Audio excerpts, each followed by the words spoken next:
Hey everybody, welcome to episode 38 of the Reptile Rejects podcast. Tonight I am alone by myself. Dom and Shan are busy moving snakes to Dom's new place, so I'm sure they're having a fun time setting stuff up and shuffling stuff from place to place. So I wonder, they might even be listening here. So hopefully you're having a good day, Dom, and hopefully it goes smoothly for you.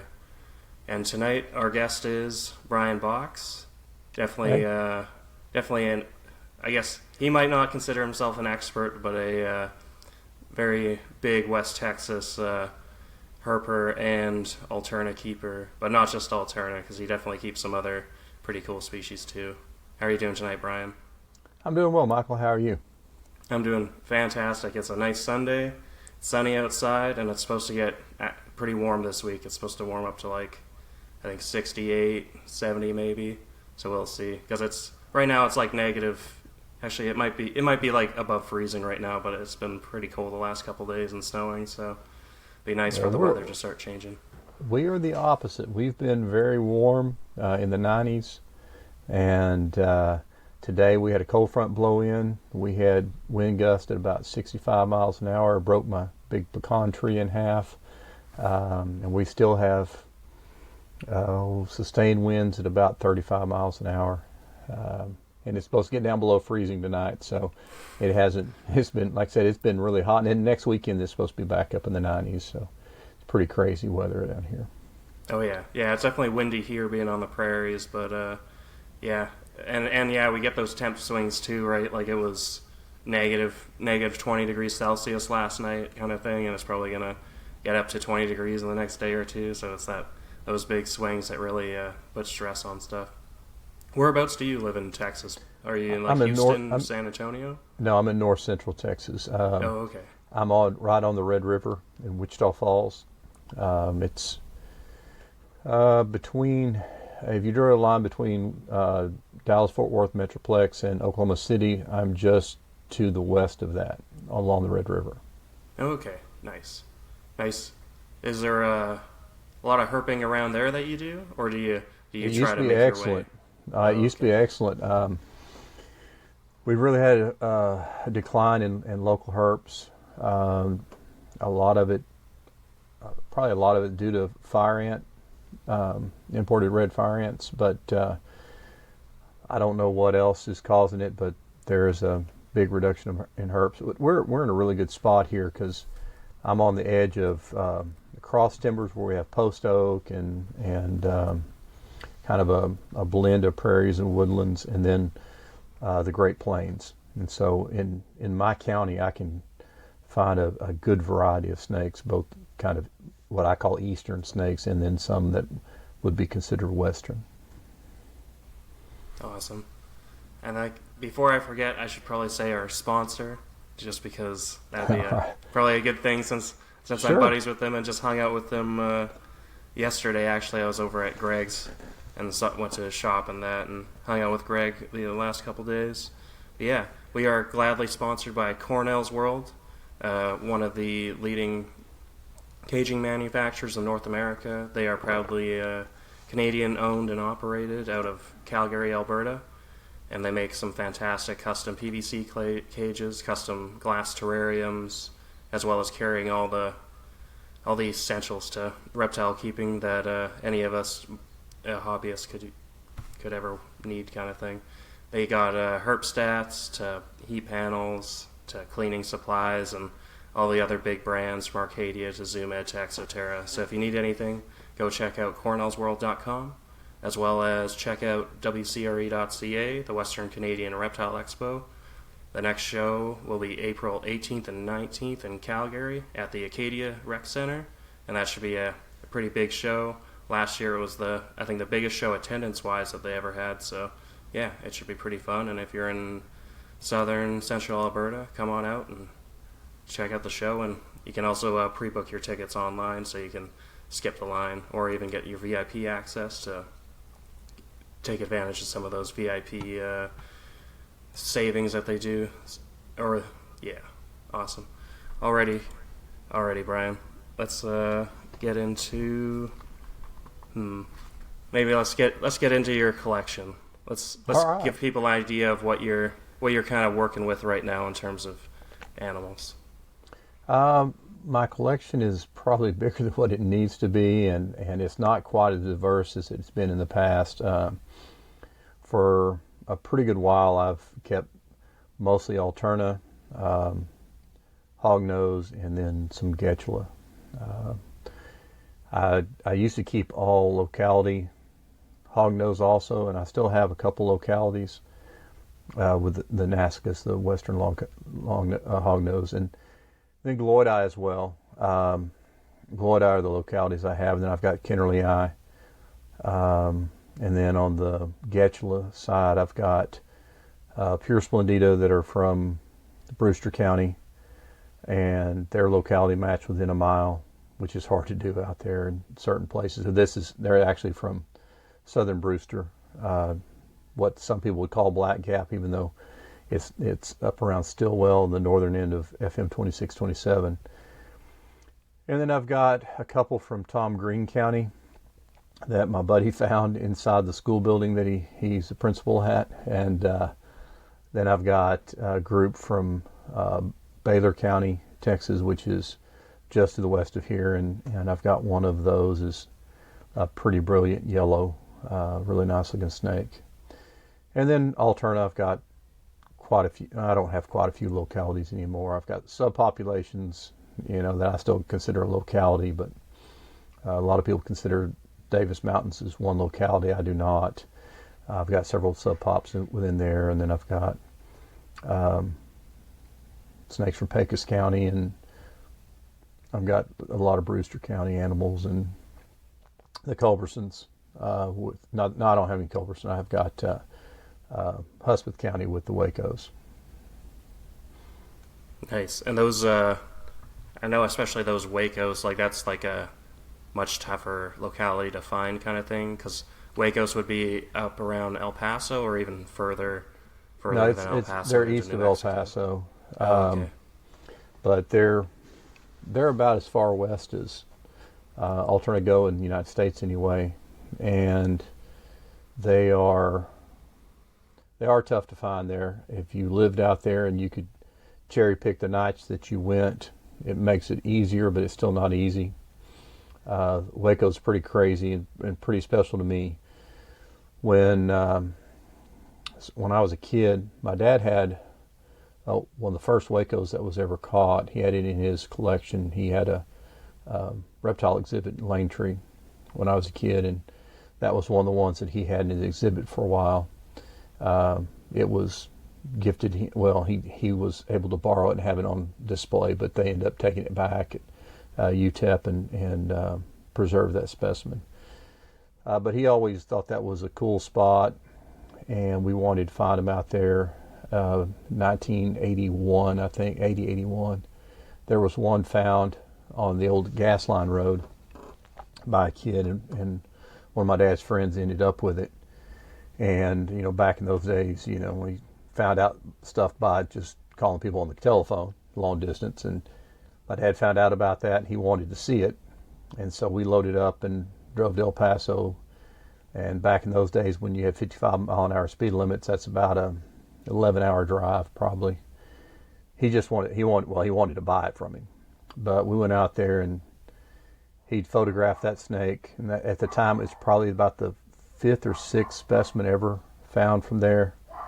And beautiful snake. My dad offered him $500 on the spot for it. And in 1980, that's a pretty good chunk of change. And he didn't even bat an eye. He didn't want to take it. So ever since I saw that snake, I wanted to go out there and catch those. Growing up around, all the Valverde alterna, we had tons of them at the house. My dad was one of the first people to breed them in captivity. We'd hatch out all these snakes that all looked the same, and I still do. I'm drawn toward, gravitate toward the alternomorphs because of that. And you don't get any more alternomorphy than a Waco snake and this one was almost white with super pencil thin black bands, almost no orange, just a little bit, kind of that characteristic Waco blotch or two toward the tail. And I went most of my life wanting to catch one of those, and I finally did back in 2010. I caught one, and it was one of the most special alterna still to this day that I've found. Pretty cool deal. That's pretty but cool. yeah, they're and it's the part that most people hunt there on the highway is the traffic is awful. It's trashy. It's dry. Trucks are buzzing you. It's dangerous, and it's no fun to hunt at all. It's one of the worst places as far as enjoyment of hunting, because one of the reasons I like looking for alternative and these other snakes is to be away from all that kind of stuff, and you're right there in the middle of it now. Because that's, I'm guessing where you're going on the Wacos is fairly close to El Paso, so you're... Yes, you're about 30 miles away. Okay, yeah. Probably less than that now, because El Paso's heading east. Oh, okay, yeah.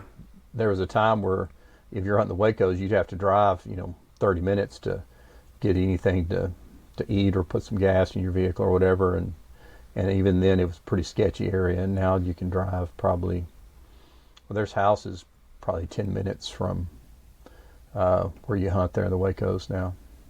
Oh, nice. And so, like, herping, obviously alterna are super tough there. What about other species? Is there some that are a bit easier to find at El Paso, the Wacos, or is there some in the Wacos, that stretch of road, they're funny. Some nights, I actually had a night there where we found 32 blacktail in one night. It was unbelievable. They were just everywhere.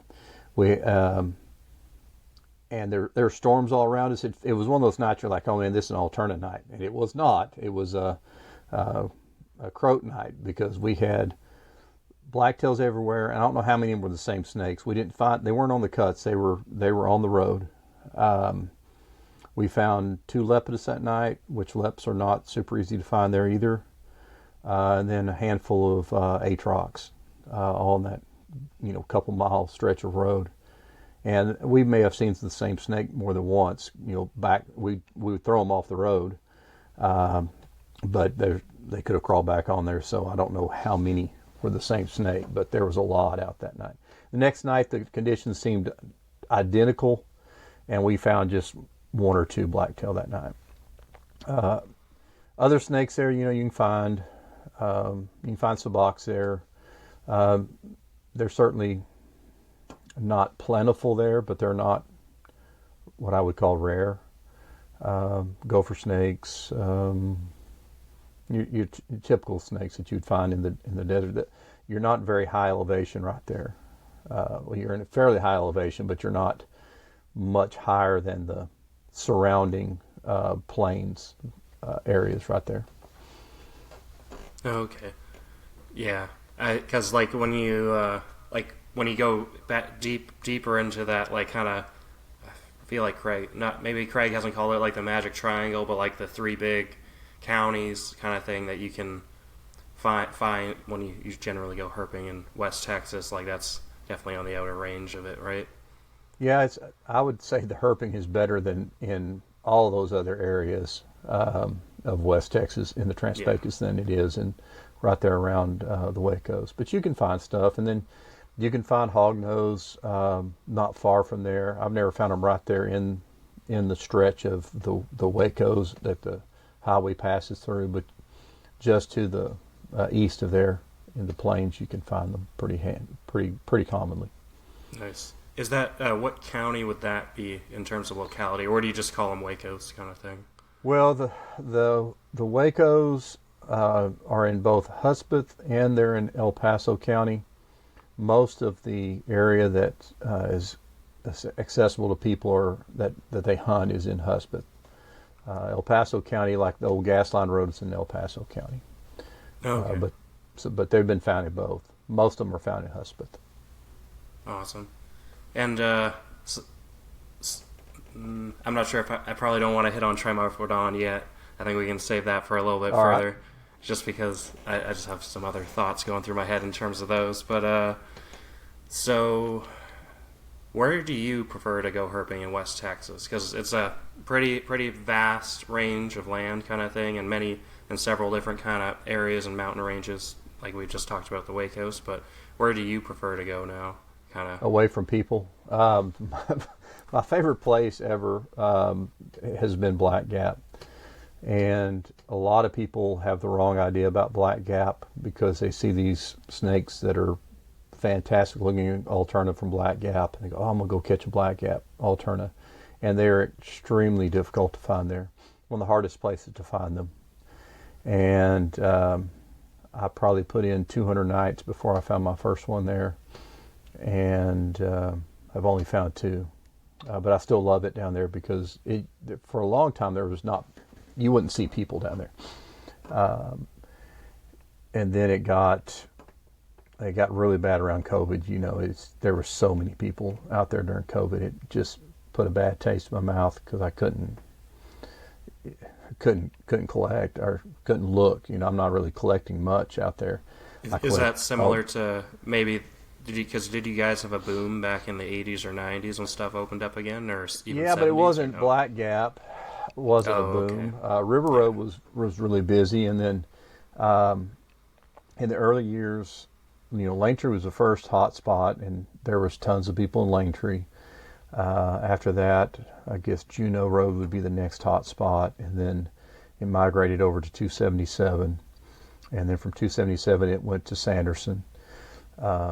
And all that time, people were still hunting the River Road, and some people were hunting Black Gap, but not a ton, because Black Gap was hard, and it's a long ways down there, and you're a good ways from any kind of service stations or anything like that. You know, right there, the Stillwell store will have gas during the day, but yeah, it was. Yeah, back in the day, and you know, Juneau Road, there's times, you know, it's solid headlights, you know, in front of you, tail lights in front of you, headlights coming at you, and it was a madhouse. I didn't like hunting that at all. Langtree, at least, you know, you had more people. Early days, nobody really even hunted the cuts, you know, you're just road cruising. And so you'd have a bunch of people up on Langtree, on the Pandale Dirt, and that was a place that most people hunted, and then you'd cruise 90 as well. But yeah, there was a lot of people at times. And back to Black Gap, kind of, why do you like Black Gap so much, other than it being, I'm assuming, a pretty big challenge to find alterna out there?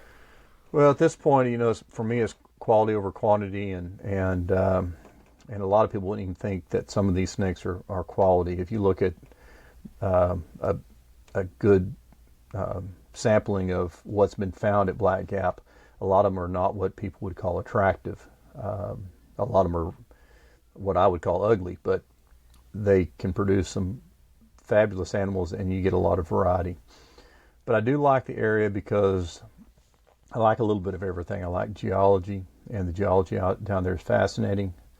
You know, it's called Black Gap because it's got a big igneous intrusion right through there that has those black, you know, igneous rock and all that limestone. And there's actually a part of the management area where you can go down a road. One side is super light limestone, and the other side is black igneous rock. I like the plants down there. They've got some plants there that you can find there that you don't find anywhere else. And a little bit of everything, you know, inverts. There's a lot of cool inverts, tons of cool scorpions, and a lot of cool stuff. But it's not a good place to go if you are looking for alterna, for sure. And a lot of the Sanderson guys were bad about, they want to get people out of Sanderson. They go, oh man, you need to go down to Black Gap. You can catch them down there just to get them out of Sanderson. That's how a lot of people, and there's some people that lucked out and caught Black Gaps that way, because people were trying to run them off from Sanderson. And then, so what kind of triggered you to want to go? Obviously, like, not many people well, I guess now people, like you said, people go there, but was it Dan Johnson stuff that kind of made you kind of want to focus on it more after because he was the guy that more established them in the hobby, right? Or he was the one that started breeding them. There was people catching them before Dan, but Dan really focused on the area. He stayed down there a bunch, rode his bike up and down the road, and caught a few. And then he ended up, kind of like me, ended up getting a bunch of people sending them to him on breeding loan because he had probably the largest collection of them. And even though it started out small, he started having more and more people sending him snakes. And because it's hard if you're going to say, well, I'm going to go down there, I'm going to go catch this, I'm going to go pair it up. That's not very easy to do at Black Gap. And so, yeah, but he's not, I was collecting out there before Dan ever found any there. My dad always liked it from all the way back to when, Denny Miller found that really crazy looking one back in the 70s. Bob Aceto had caught one down there that was pretty cool. That my dad had seen, and so that was kind of like, if we weren't at Lane Tree, we would go to Black Gap. We'd go to Black Gap more than we would River Road, and we just didn't find any alternative down there, but we did go. And as a sub-auc guy, I've heard that if you might not be looking for alternative down there, but sometimes you'll find 10 sub-aucs in a night. Like, what other species in terms of snakes do you kind of maybe more common, and then some that are a little less common kind of thing that you find when you're road cruising's illegal when you're walking the cuts? It used to not be illegal, so I can talk about when you used to be able to road cruise it. Pretty much the same stuff you would expect over on the River Road is common there. Subocs are pretty common there. Problem with a lot of stuff at Black Gap is a lot of that stuff has a good parasite load for some reason, whether that be, the alterna or the subocs or whatever you're finding. But subocs are common. Hypsoglena, of course, are everywhere. Rhinocheilus. I think it's funny because when people started coming out there and the internet was around and people said, oh, I'm finding this hypomelanistic this and hypomelanistic that, and almost everything at Black Gap has reduced black pigment. The hips are really, really light. The subocs are super light. The glossies are. And it depends on what stretch of the road you're on, too, because it's a long road. FM 2627 is a long road, and it goes through several different microhabitats, and there's things you can find toward the end of the road down by Little Linda that you can't find up by Stillwell, and vice versa. So most common snakes, if you're cruising through there, atrox, crazy common. Blacktails are common. You can find scoots on part of it. Scoots tend to be more common up toward the Stillwell area when you get back up on up Persimmon Gap area. The same thing with glossies. You see more glossies up there. Snake-wise, I'm trying to think of what the daytime. You get patch nose through there, and you can road cruise gophers at night. Also, sometimes during the day, they're not uncommon. You get whip snakes and coach whips, and like I said, same thing you'd expect to find over the River Road. Okay, yeah, and for the patch notes, are those the Chihuahuans, or are those the other one, the striped? Yeah, it's a mountain patch nose that you get through there. Yeah. Mm-hmm.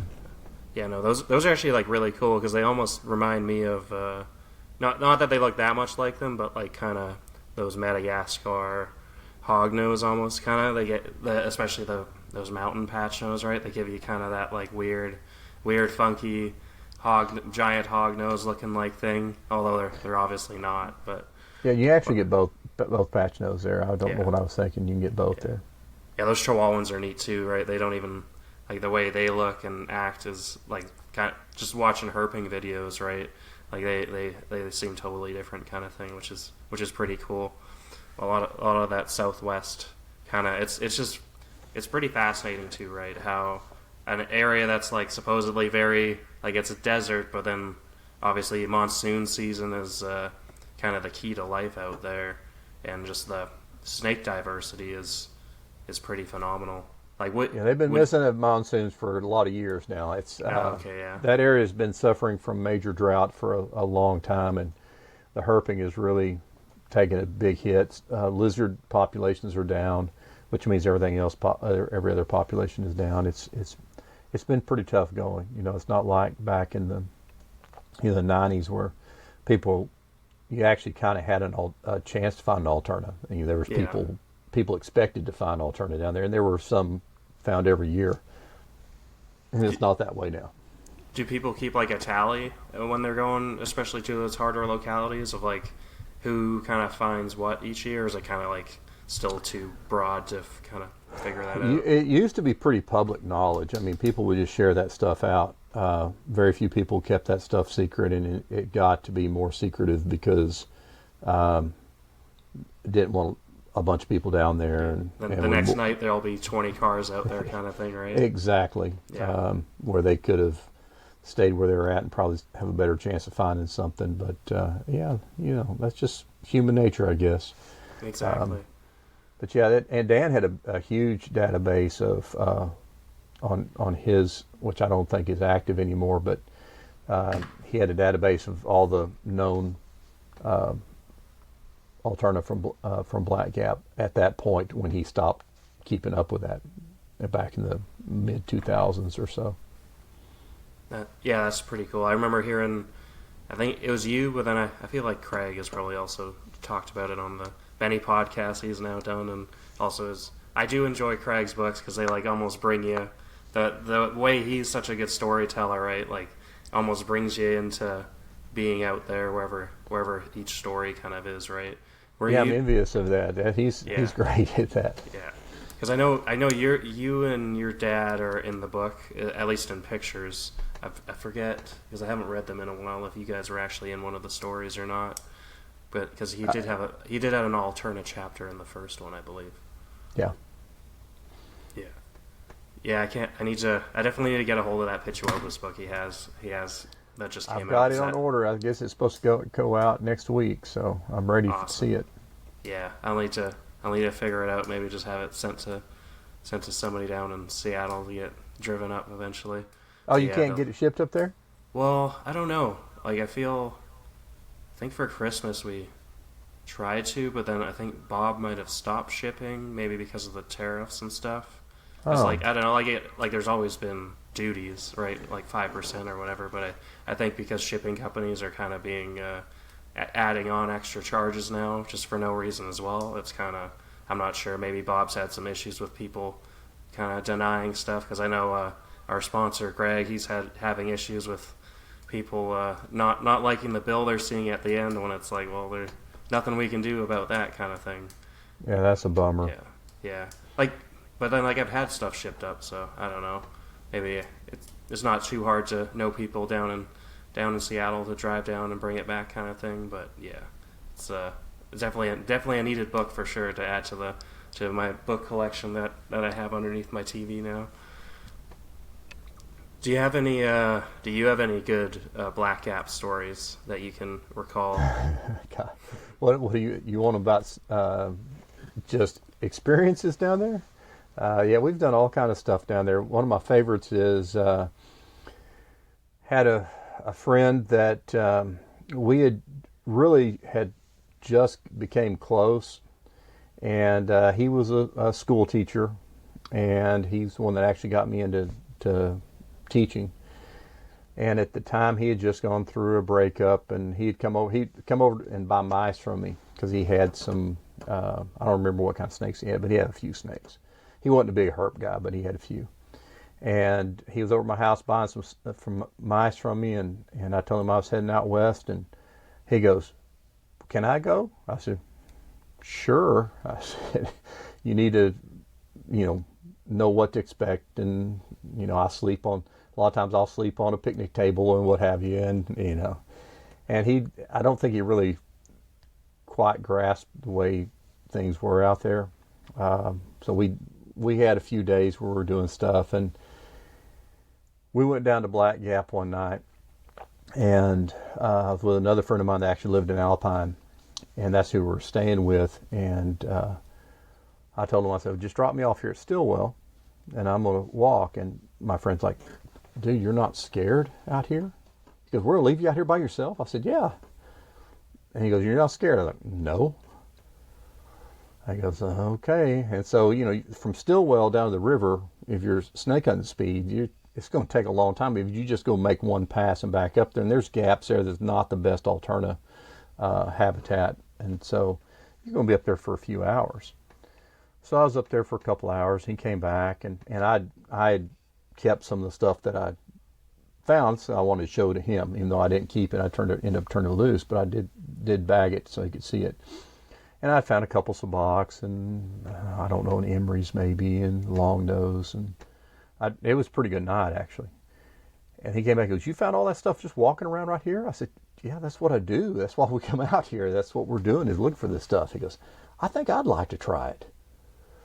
I said, okay. I said, you'll be all right? He goes, I think so. I said, well, if you see some cars coming, just turn your light off and they'll have no idea you're even here. This is pre-wearing vest and all that garbage. And so he goes, well, come back and get me about 15 minutes. I said, no. If you're going to be here, you're going to be here for a couple hours. He goes, oh, okay. So we went down, and we actually just made one pass, and we came back. It was a short pass because I was worried about him. And so we got back up there, and he had found a snake. And he thought it was the coolest thing ever. I don't even remember what he found, but he thought it was so cool that he found a snake walking around out in the desert. And I was really wanting to get back on that cut, because that's one of my favorite places to hunt. And he's like, well, you care if I stay a little bit longer? I said, okay, whatever.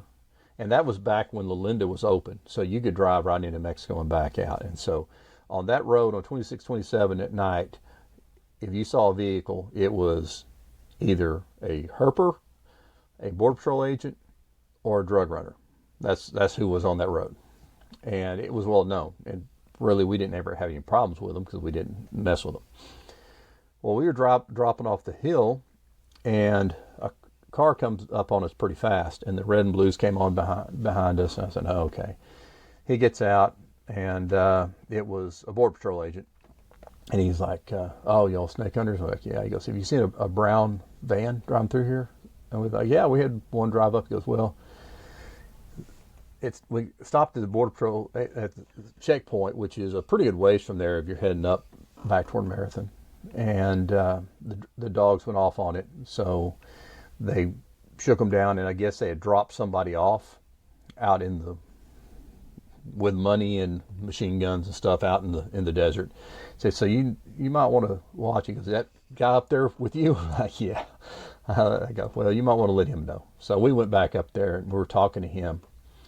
And while he loads up, and we were driving off, and another vehicle came in from the north, and he whoops around behind us, and I get out and put my hands on the truck because I knew what was about to happen. And my friend was he was a big guy, had a big bandana on his head, kind of a rough biker looking. My friend was kind of a rough biker looking dude in the summertime. And the sheriff came, or the deputy sheriff came up, and he had a shotgun he had on it. He goes, who are you and what are you doing? And we're like, whoa, you know me. And we're like, I do know you. And he's like, my friend. He goes, I know you. He goes, I don't know you. And he's pointing the gun at my friend that's the math teacher. And he goes, I'm so-and-so. I'm a math teacher. I don't really even like snakes. and so that guy got a kick out of that and put his gun down and told him, all right, well, just to let you know what's going on out here. We're trying to, they'd actually confiscated that van, and they were going to drive it down the road really slow and hope to lure the person out. And so we just kind of stayed out of their way and went on about our business. But that was a pretty funny one. One more real quick. And my brother is, he's 17 years younger than me, the one that likes to go herping.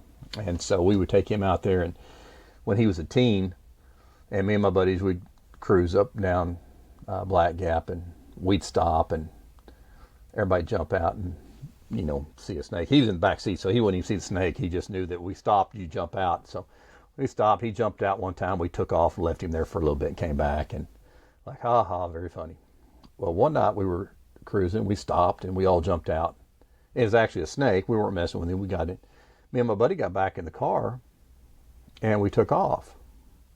And we're driving for a while. We're talking and, looking, and my brother's being really quiet. And I turn around, and he's not back there. Like, oh, crap, where's my brother? And I said, my dad is going to kill me. So we whip it around, and we drove a long ways, and he's just kind of wandering down the road. And he had gotten out, and he decided to take a leak while we were stopped and didn't let us know. And we didn't realize he wasn't back in the car, and so he's out in the middle of, and that's back when there was nobody else there, so there was no other cars driving by. It's a cool place. That's pretty funny. That's a good story. I can tell Black Gap stories from we'd get tired at night, and another friend of mine, we called him Pony. He had really, really long hair at the time, and we were road cruising in two cars. It's me and one of my friends, and my other two friends are in another car, and we were the only ones on the road passing each other, and it was kind of a slow night. And so we were driving down the road, and he runs across the road in front of us naked with his hair all down, running wild, and we act like we don't see him. We just keep going. Our next pass, we stopped. We said, how did we miss y'all? They go, well, we got off the road. He goes, y'all seen anything? We're like, no, I haven't seen anything. You seen any mammals? We're like, nope, no mammals either. So we make another pass, and he does it again, and we stop this time. He goes, how many times are you going to do that? He's like, I didn't even think you saw me the first time. So we're like, yeah, we saw you. So, yeah, anything to keep awake while you're out there snake hunting late at night. Oh, yeah. Yeah, because when you go herping out there, you're generally up till, I'm guessing, like 6 a.m. the next morning, depending on how far you're going from wherever you're going to stay. It depends on, we've hunted all the way up and kept going after the sun came up, decide to go look for hognose or whatever. Older I get, the less able I'm able to do that. Do you find that like pre-dawn time is another like good time, or is it just kind of like all night you just keep looking kind of thing? I look all night.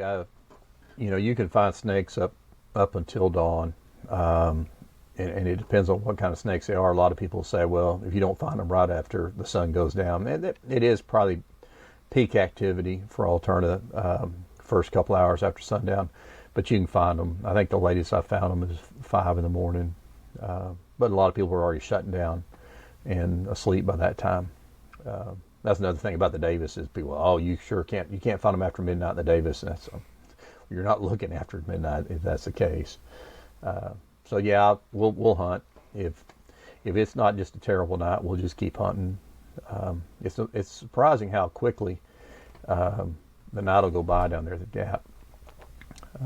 And you hunt in the fall. It gets dark at 7 o'clock, and the sun doesn't come up till 7 o'clock, and so that's 12 hours of darkness. That's a lot of hunting, and I've done that before and found a splendida at like 6:30 in the morning.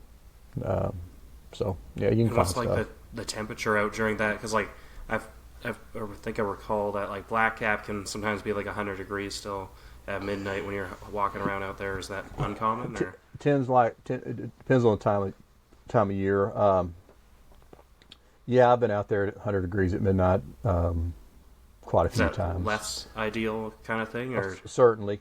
And also, people don't realize how much elevation is change you have on that road. So if you're up at Stillwell, you're 1,000 feet higher than you are down at Lalinda, and so the temps will reflect that. And you'll hit thermal pockets, like when you drive through any of the washes and stuff. A lot of times you'll hit a cold spot, and then the temps fluctuate pretty big time down there. But yeah, it can be hot at night. Stuff will crawl when it's hot. Alterna probably not that well, but you still see subocs and all the rattlesnakes and all that stuff crawling across when it's 100 degrees. See collar lizards running across the road at night and crazy stuff like that. Oh, that's cool. So there are collar lizards out there? I wasn't sure if they made it out there. There's collars. Oh, that's pretty cool. It's pretty freaky seeing a collar lizard run across the road when it's 2 or 3 o'clock in the morning. That's not what you're expecting. I've seen Great Plains skinks running down the road at night, which is also kind of weird to see going down the road, those big ones especially. Oh yeah, I think the only thing weirder would be seeing a horny toad out there. You see them at night all the time. Oh really? Wow, that's cool. they go out there and they'll lay on the road at night. And a lot of people, unfortunately, like the round-tailed horned lizards, a lot of people can't see them because they look just Oh like a rock that's embedded in the. And yeah, there's herpers run over those all the time. When I see one that's been run over by a herper, I peel it off and throw it in a bag and use them for scenting. They actually are really good for scenting. I would never catch one and kill it for that, but I pull off DORs. And Border Patrol hit them, herpers hit them. They just can't see them yeah. unless you have a good search pattern for those. Yeah, I'm sure that it's going to be tough finding. Cause I think we got, is it greater pygmy shorthorns or something out here? We got some sort of shorthorn. Maybe it's not I think the pygmies are the ones that go up through Oregon and Washington that almost make it into Canada. But I think we have a different one out here in Alberta and Saskatchewan, where it's another one of the shorthorns. So that's gonna be fun to go look for this summer. Apparently, there's some pockets where they're pretty big still. Same with hognose are like super hard to find here, but they're around in places kind of thing. There's definitely some INAT sightings, and I have some local herper friends that I can go out hunting with. Cool. Yeah, I like all the horned lizards. Yeah. I've not really found other than alligator lizards in BC, which are like almost as common as garter snakes in certain parts, kind of thing, right? Like the Pacific Northwest was definitely a good herping place because right now, actually it's pretty warm there right now, but what is it? Last year, New Year's Day, out looking for salamanders because it's like just torrential downpour and like above freezing, so you just go look for redbacks and ensatinas and northwesterns and rough-skinned newts and all that. It's kind of fun when you can keep yourself busy all year round. And but it's a different way than you guys. Like you guys could probably go find atrox at almost any time of year, kind of thing. It just depends. This year, our winters, actually the last few winters, our winters have been so warm, which makes it very tough on me trying to get my snakes cool enough. On Christmas Day, we had everybody over my house, and I had a Texas rat snake crawling across the front porch of my house. And we get cold here. We get really cold, but it just usually doesn't stay cold.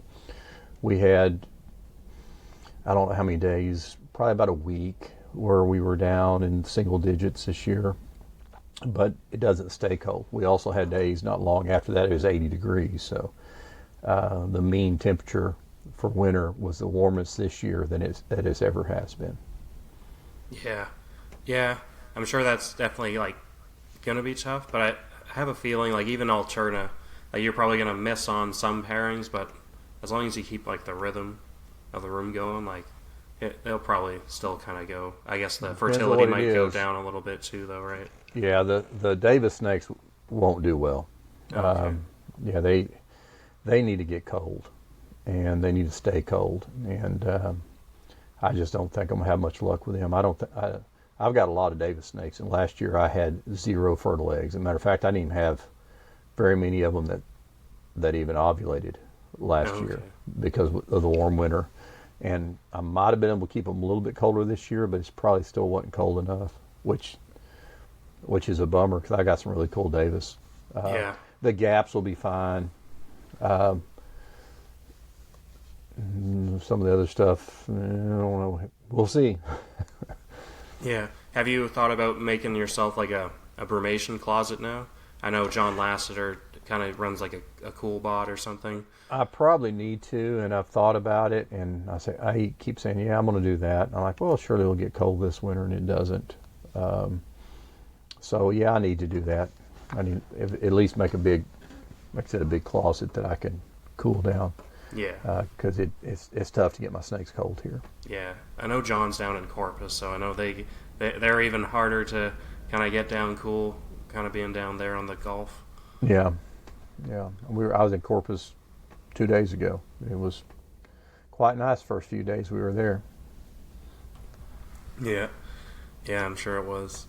So maybe we should hit on. Do you have any good Sanderson and kind of Alpine stories? Because I know those are some locales that are kind of renowned, especially the Sandersons kind of thing. And then I know I know Dom and Shan definitely like their 9 Mile North Sanderson animals. Um, I don't know about interesting. We had my first Sandersons we caught back in '93. Before '93, we spent almost all our time in Langtree. Caught a lot of snakes there, and I just honestly started getting bored with the animals there, and I still kind of am. Haven't been back and hunted there since about early '90s. But we decided we're going to go over there and hit Sanderson, and we were staying in Langtree. We were actually staying at the Pecos River High Bridge at a RV park there. And we drove over. I drove over one night. My dad and my best friend Scotty stayed in Langtree and hunted. They found an alterna over there. But I went over to Sanderson, and at the time, that was the first time I really spent much time over there. And hit 9 Mile North, and God, it was cold. And I come back. I said, the conditions were not very good over there. We probably ought to stay there. I go, I don't know. We caught one here. Let's head on over there. I said, okay. So we head over, and we started out hitting the east cuts because we're coming from the east, and found a few snakes. And there was quite a few people out hunting that night, and there was a lot of people on 9 Mile. We drove by once, and second time we drove by, there's nobody there because it was already cold. It was 63 degrees and north winds. It was cold. We had the heater going, and we were all sitting there, and we got the spotlight out. That's back when you could spotlight. We have the spotlight out the window, and we found an alterna. And we're like, all right. It was really, that was the first alternomorph I've ever found. It was a black and dark gray alternomorph male, and my dad had caught a lot of alterna at that point, and never found an alternomorph, and that was so that was a big deal for us. And so I jump out. I said, I'm walking. I got a rush of adrenaline. I'm warm all of a sudden, and they're staying, and they keep road cruising, and I had not walked very far, and going over the top of the north cut. That was what people call the boy cut, the short one. That's on the east side of the road. That's unopposed. And then the big cut, I started walking over the top of it, and had a big female stretched out there, dark alternomorph with really nice orange slivers. It's one of my favorite snakes I ever found. Found that thing, and they're still within earshot of me, and I'm hollering, so they come back, and so we're just going to walk around here. And then we're walking through, and me and my friend Scotty were walking. He's got one of those old 12-volt flashlights with a great big battery. Oh no, this is a 9-volt battery, and got that halogen bulb that's real yellow, and it's real faint. It's barely hanging on at this point. And we're shining, and he goes, whoa.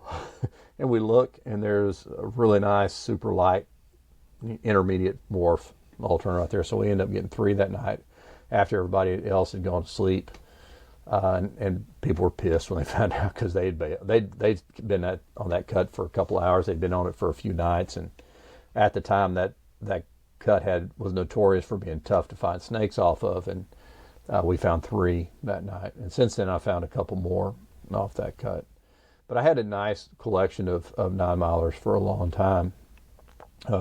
Both were the ones I caught, and then a couple other wild caughts I got from other people, and had a really nice diverse collection. And I just decided I don't remember how many years ago that I ended up getting rid of all of those, and I just had too many snakes, and I had to pick something, and so I picked the furthest east snakes I had and moved those out. Now I kind of regret it, because I worked hard on getting the diversity of that, and I had diverse patterns, and some really cool snakes, some really, really black ones. I had some that were like jet black, and people would like, oh man, I want one of those jet black snakes. I said, okay. And they hatch out, and they go, that snake's not black. I said, they don't hatch out black.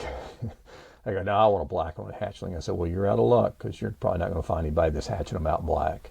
But yeah, I had some really cool ones. And so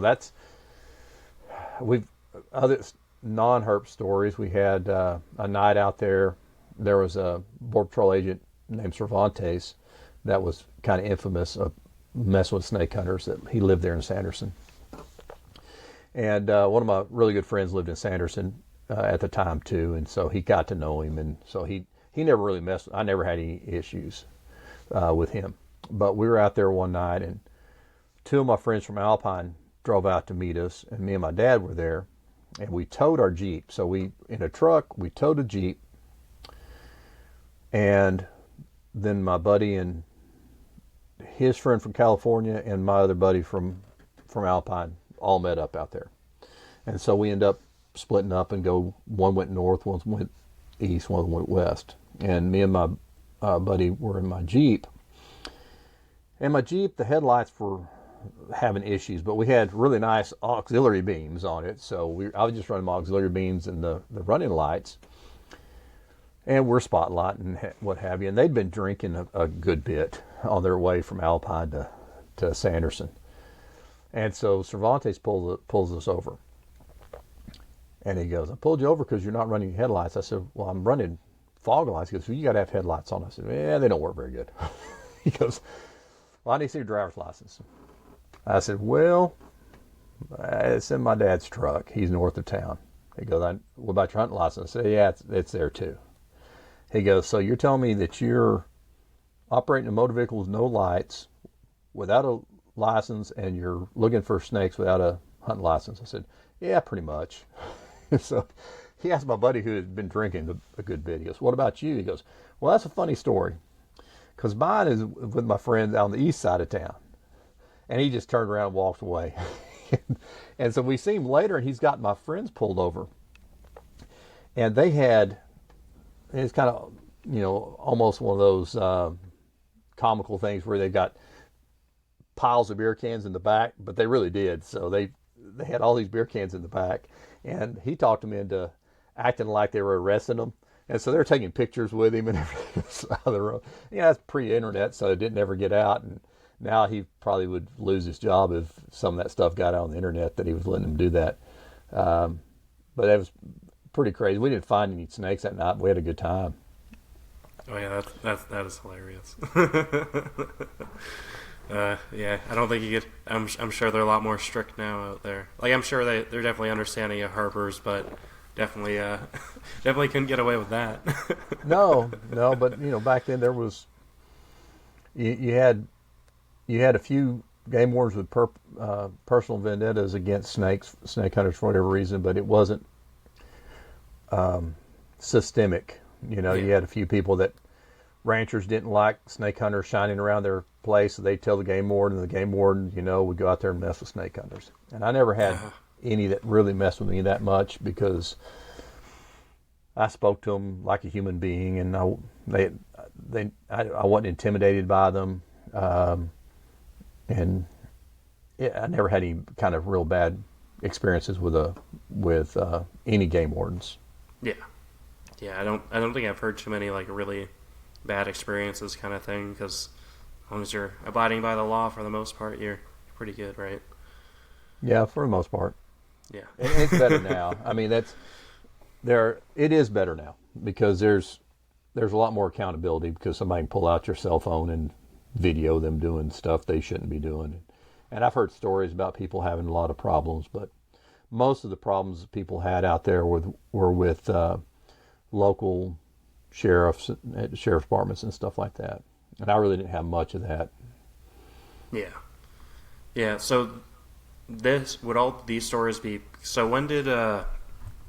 Because I believe, most of the stuff was there a time when you weren't allowed to herp alterna at all, or was it like all snakes, kind of thing? No, I think it was in 1977, 76, 77. They were put on the protected list, and they and everything worth finding out there basically was protected. So your sabots were protected, leps were protected, alterna were protected, pictogas were protected. Everything that people went out there to look for were protected, and with no really scientific data to back up the reason for protecting them. And people still herped. we had CB radios back then, and people would say, "Hey, there's game warden here," kind of tell where everybody was, and people still collected, but they kind of did it on the down low more. There's still a lot of people out there looking. I think it's 81 that they were delisted. It might have been after 80. No, it was after 81. Maybe 84 they were delisted. Oh, okay. And they took everything off the list, and with the exception of like Trimorphodon, and I think that's the only thing that people really were looking for that was protected at that point, other than the retic geckos, and were still protected. So now, if I recall, maybe it's the retic geckos, but isn't there some species on your guys' list that you could, if you didn't have your commercial license, They're blacklisted. Yeah, it's kind of a mess. You can collect them, but if you keep and breed snakes in Texas, you can't collect them, kind of thing. So you'd have to get a buddy to get them and breed them and then gift them or something, right? Yeah, it's kind of a mess, and it punishes people that are trying to abide by the law. I do have a commercial breeding permit. A commercial collecting permit is what they call it, because they say, well, we can't tell that you captive bred these or caught them. And so there's a lot of paperwork I have to fill out every year. But I try to stay within the law. I also have a scientific collecting permit, which contradicts that a bit, because it says I can find even protected species and have them hold them for collection or for a data collection or what have you. So does that mean you are actually allowed to road cruise, right? If you have that, or is that not anymore? Or do you have to specify on it to do that? No, they changed the law on that. So when they first came out with that, when they put the road cruising ban on, the scientific collecting permit allowed you to road cruise, and they changed that a few years back. Now you can't road cruise either, and it's really not much difference. The scientific collecting permit, other than you can have a certain number of protected species. I'd have to read the paperwork again. I haven't read the latest. It's mostly for salvage, is what I use it for. I'm picking up voucher specimens and send down to A&M for them to have in their collection if it's something noteworthy. But yeah, then if you don't have a commercial commercial collecting permit, you buy a hunting license and a stamp, reptile and amphibian stamp, which I do every year too. So I buy everything that there is. I buy the super combo, and which is what allows you to hunt and fish and everything. And I don't even use most of that every year, but I buy it anyway.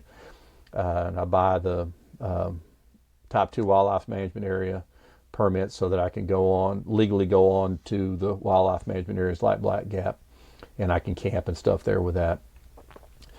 But it's a bummer, because if you go, they have a blacklist and a whitelist. So blacklisted animals are ones that, like the indigos and the retic geckos and stuff like that, where you can have them, but you can't sell them. Did the indigos get delisted though, or no? That is when we say they're delisted, they're now blacklisted. So okay. I cannot. Commercial collecting permit holders cannot have indigos, because I guess they think, oh, I got a commercial collecting permit, so I can breed them and sell them to other people. So you can't do that. But you can. If you don't have that, you can own them and keep them. It's a mess. I don't understand it. So you can just have a buddy. Get some indigos to add to their Texas indigo projects. Well, for you long could. You can do a lot of things, but that doesn't mean it's legal. Yeah, okay. And all the people doing the shady stuff is people get other people in trouble. Exactly. Yeah. Oh yeah. On to indigos. So when I think of indigos in Texas, I think of them just being in that small little bottom tip of Texas below Laredo and that. But don't Texas indigos kind of go up into West Texas almost a little bit? Into Valverde County. The Devil's River drainage has indigos. They're not very common. You don't have to go very far from there. They're more common. down around the Bracketville area and stuff like that, in Kinney County. The habitat changes quite a bit, and you start getting a few Texas tortoises in that area. And Texas tortoises and indigos pretty much go hand in hand. Where you find one, you find the other. But yeah, you can find them in Valverde County and Edwards County, and that where the hill country meets the Trans-Pecos. They're there. Oh, okay. So kind of like, and then you got Bairds. Would Bairds be there as well? Because Bairds kind of overlap. Yeah, Bairds are pretty common right? once you get in the hill country area right through there. Like 277 is quite a bit different than like Bairds are pretty hard to find around Langtree and stuff. You can find them, but you get around 277, they're pretty common. You head over further, east and getting like Real County and that area, they're pretty common. I found multiples in a night in Real, and then you get big gaps where you don't have any until you get in the mountains in West Texas, and then in the mountains they're common in certain areas. Yeah. And Bairds are like up in Crockett County. They're pretty common in Crockett County. They need more moisture. They don't like the real dry areas, so you'll see them around. Any place that have a lot of live oaks and stuff like that, a lot of the draws, and then in the mountains they're pretty much everywhere. Oh, okay, and the mountains probably as well, because they can get into the rock crevices even if it is drier. They can kind of get down in there, and where there probably is some moisture. In the mountains you have the oak trees, and you just have a lot more moisture because of the elevation. Yeah. They're a lot more dependent on the moisture. Where you do find them, you're going to find them along the Rio Grande or the Devils or the Pecos are going to be more common areas, and then tributaries or draws that go into those.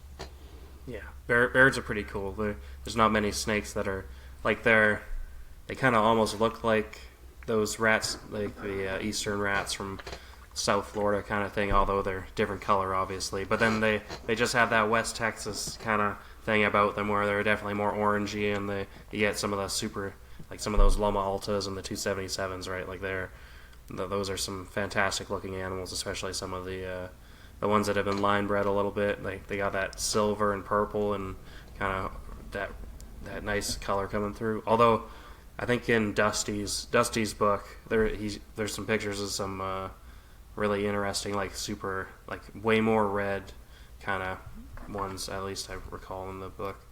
Yeah. Oh, the Bairds? Yeah, the Bairds. Yeah, the ones up in the Davis are really red. Ones in I found a ton in the Davis, and I found some in the Chisos. The Chisos aren't really red. They're darker, but they weren't red. Of course, that's not. You get a lot of limestone stuff up there in the Chisos. Yeah, I'm sure. Yes, you get in the Davis, everything's red. Okay. I found a Hypsiglena that was brick red. I mean, it's crazy red up in the Davis. And then the same thing with cool. You get if you get into Subocs up there in the Davis, they have kind of a reddish tinge to them. Yeah, some of them are really orange. I got the Wild Rose Pass, which would be Davis animals, right? Because they're that, like, well, the way Craig and Rob kind of explained it, it's like, well, they're pretty close to Boy Scout Road. Yeah, they are pretty close to Boy Scout Road. Yeah. Yeah, they're actually really common in Wild Rose Pass. I found twice I found Subocs where the female had been run over by a car and a male was out there trying to breed it. One was in Wild Rose Pass. It looks really weird because it looks like a big, huge. You think it's a Pitchophis or something because it looks like a big, huge snake. They're laying intertwined, and found that in Wild Rose Pass, and I found that happening one night on River Road also.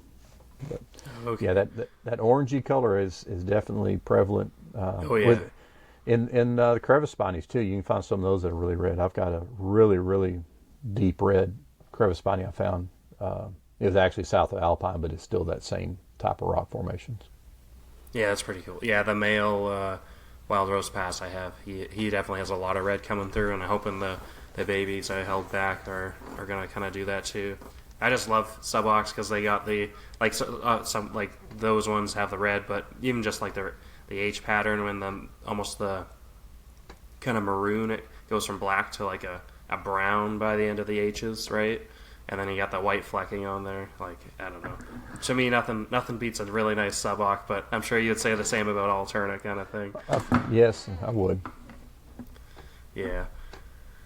Alrighty. So maybe I think before we get more into Davis stuff, maybe I had an idea about maybe we do you want to talk about your dad a bit and how he kind of fits into herpetoculture in terms of herp Sure. history and that? Yeah, he started.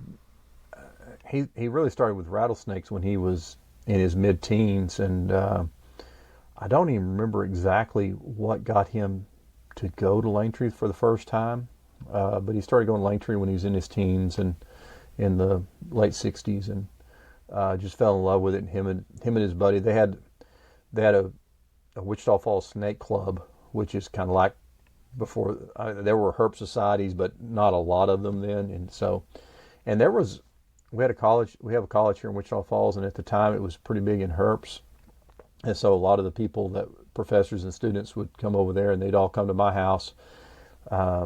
This was after the '60s, but this early '70s, and they'd have their meetings there, and I would go in there and just hang out as much as they would let me, soak up as much knowledge as I could from them, ask them a ton of questions. I'm sure they got tired of it, but they would all load up in a pickup with a camper shell and people in the back, and they have cans of canned peaches and Coors beer, and head to Langtree. And that's what they would eat and drink for the weekend, every weekend. And then he started.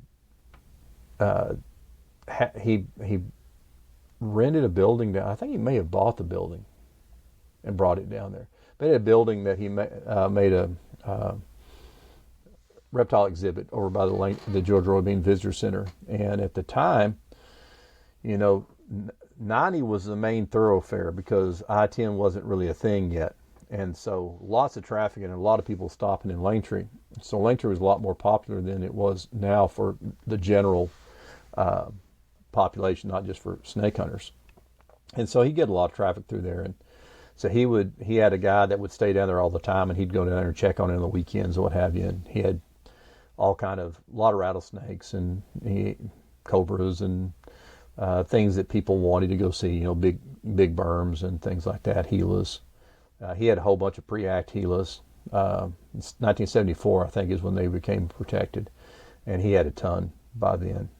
He just liked Gilas. And so he was down there all the time, and so he'd go out and look for alterna, and found a bunch. There was, and it was all road cruising back then. Highway 90 was quite a bit different. You had the shoulder of the road was gravel, and you'd have pretty narrow pavement. And he would always tell me, he goes, they don't get out here on this pavement hardly at all. He goes, you look on the gravel, and you'd find them on the gravel shoulders. And now, they've got the improved shoulder, which is paved.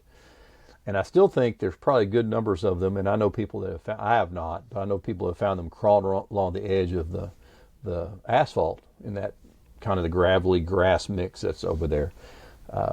But yeah, he would catch a bunch, cruise up and down. He loved Pandale dirt. Cruised up and down that, and started hatching alterna before he started breeding alterna. So he would catch them already gravid, or he'd catch a pair. Back in those days, people worked together really well. So you catch a snake, and especially the ovulating female, you told everybody else where you caught it, and say, hey, make sure you look right here, and then they would find it, and you take it to the hotel or the whatever, and you put them in a container together, let them breed, and you keep yours. I'll take the female, and I'll send you some babies once they hatch out. And so he was doing that in the early '70s, and then he started breeding, where he would cool them down, and artificial cooling. He would use gallon ice jugs. He would keep them in the freezer and just rotate them out and put them in the cages. Is how he would cool them, and started breeding those in the late '70s. And back then, talk about localities, and people really didn't talk about localities then because everything was either from the River Road or from Langtree.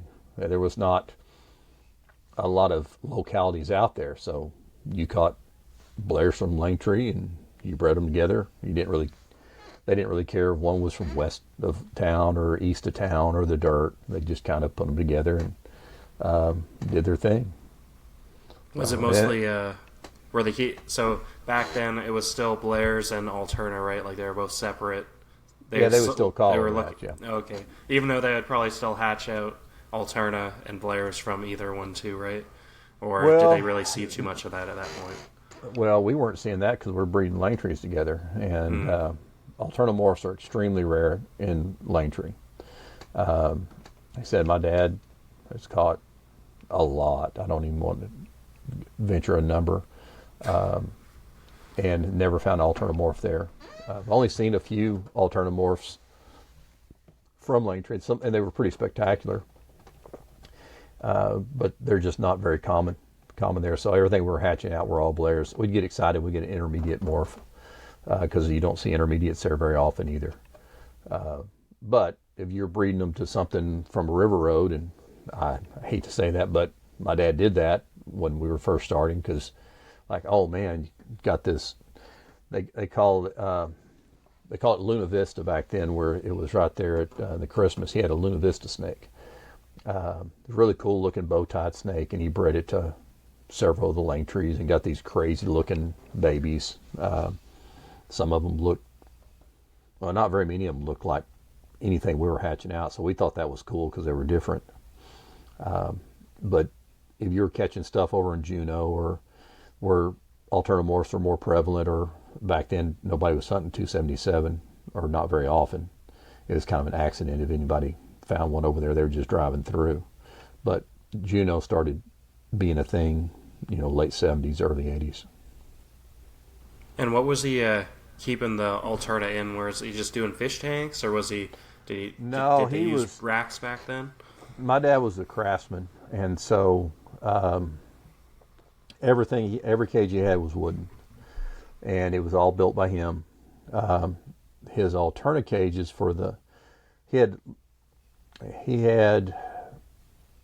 he built like strips of cages that were all connected to one another that would mount on shelves, and he could roll them out.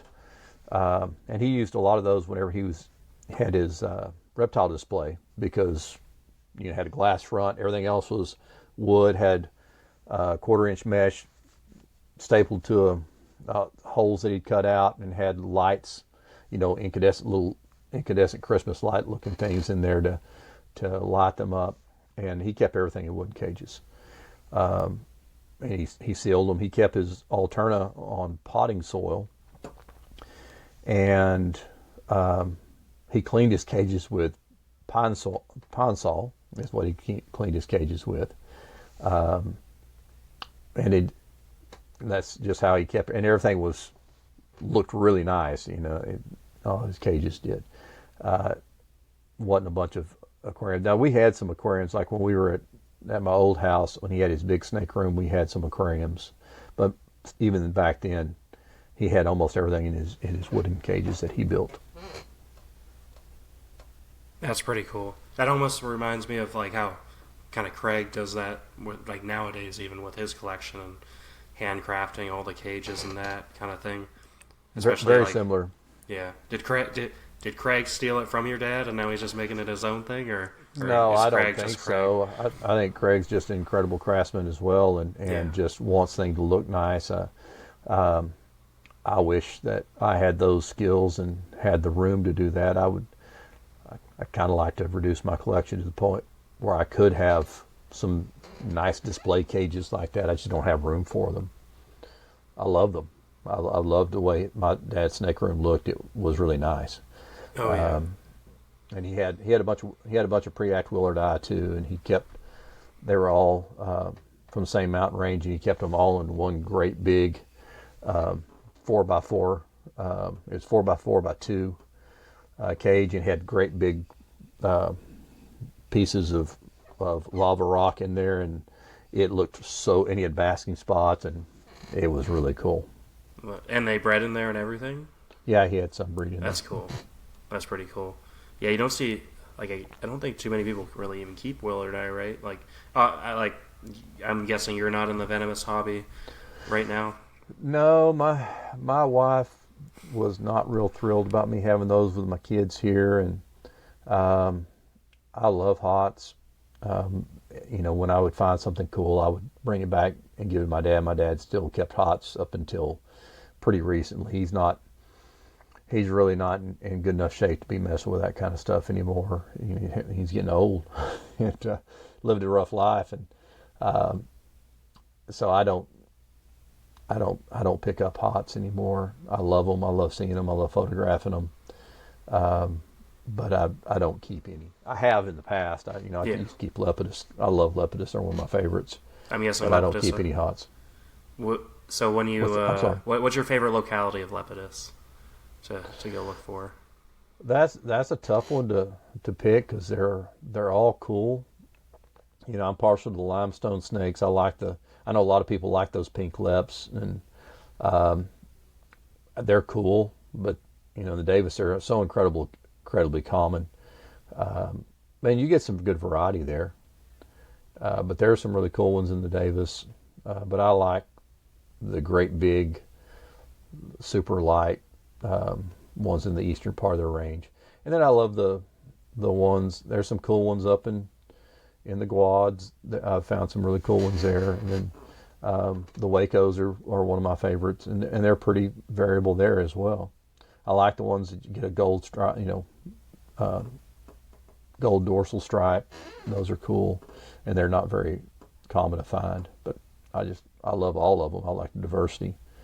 Found some cool ones in the Chisos. Kind of almost kind of a mossy look to them. Pretty cool. Yeah, I remember. I follow Kyle Vargas and he's definitely like one of the big guys keeping clobs, and he does it really in a neat way, keeping them all in 10, 15 gallon tanks, and they all kind of look like a slice of the mountain almost, which is pretty neat. And how he all does that. He's a lep dude, man. He's a good one. Yeah. Oh yeah. I couldn't imagine having that many leps though, right? I believe he has 200 to 300 animals all nicely kept like that. That just seems well, I guess their metabolism is not too bad, so it's not actually that much, but that's still a lot of animals. Now, people don't realize that those rattlesnakes. You feed them some of those things. You can feed them a couple times a year, and they're good. It's crazy. And people, you got to feed this. A lot of snakes have slow metabolism, and people don't realize that. Oh yeah. Those rattlesnakes will eat. That venom is modification so they can digest really big meals. They eat a really big meal, they can go a really long time without eating. Yeah, especially, and with them being so small, right? They just eat a couple Scoloporus or whatever they kind of catch, and then they're good, kind of thing, right? Oh yeah. Yeah. So, do you have any good lep stories that you can remember?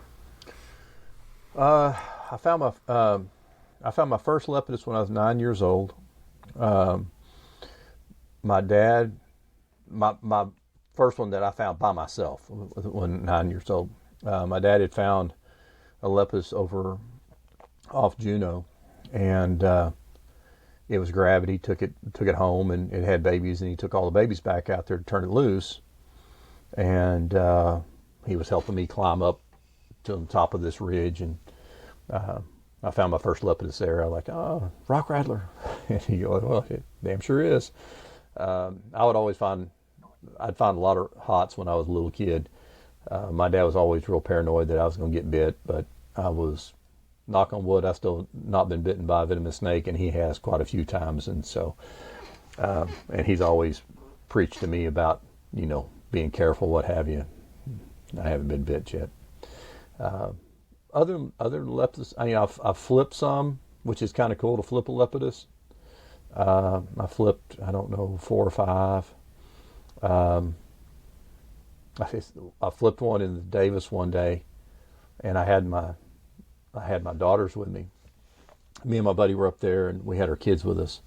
And I was telling them, I said, you got to be careful because there's rock rattlesnakes that could be anywhere up here. And right after I said that, I flipped a rock, and there's a lep underneath that rock.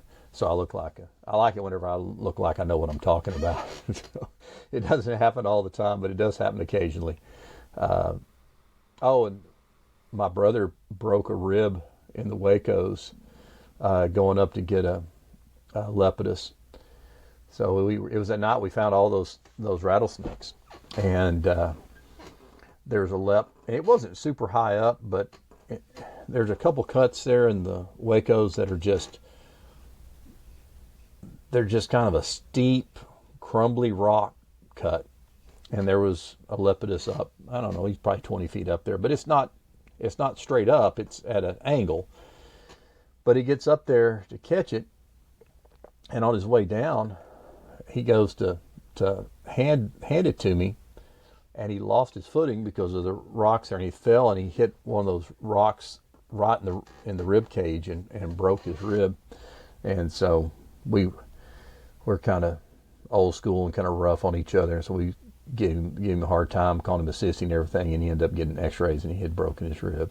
But yeah, that's what you do. You got to sacrifice your body sometimes. Exactly. Yeah, I've kind of heard some of those cuts are pretty. When you get there, you realize, like, I think Bobby Pebbles mentioned that, like, 9 miles north was like, he's like couldn't imagine standing up there, or like in term, like, just because it's like so tall, or like some of that, like realizing how like actually steep and tall some of these cuts are, and you hear people like climbing up them or climbing down them, kind of thing, to get a snake. You're not climbing too far up that particular cut there at 9 Mile. It's a long way. There are a lot of people sit there and wait for them to come down, or take long poles to try to get them down, what have you. And but yeah, that's really steep. I've also had lepidus where we'd be hiking, and the whole group would walk right past it, and I'm like, "Hey, y'all want to see this snake here?" And because most of the time leps won't buzz you. Every once in a while you'll have some that will. I found one up in New Mexico that we were walking this canyon at night, and it was a pretty rough canyon to be walking at night. Two of my friends bailed on me, and me and my other friend, we'd been wanting to walk this at night, so we're going to do this. And we hear this buzzing, and we're like, "Good Lord, there's a rattlesnake. It's got to be a lep," that high-pitched buzz. And it was a long ways down the canyon, and it was kind of up underneath the ledge. We would probably never saw it, but it was buzzing us and alerted us to his presence there. But most times they'll just stay coiled up. There's a lot of people that have sat down beside them, and not even realize that they're right there beside them. Most of the time they're pretty chill snakes. That's pretty cool. Yeah, it'd definitely be fun to go down there and find some of those.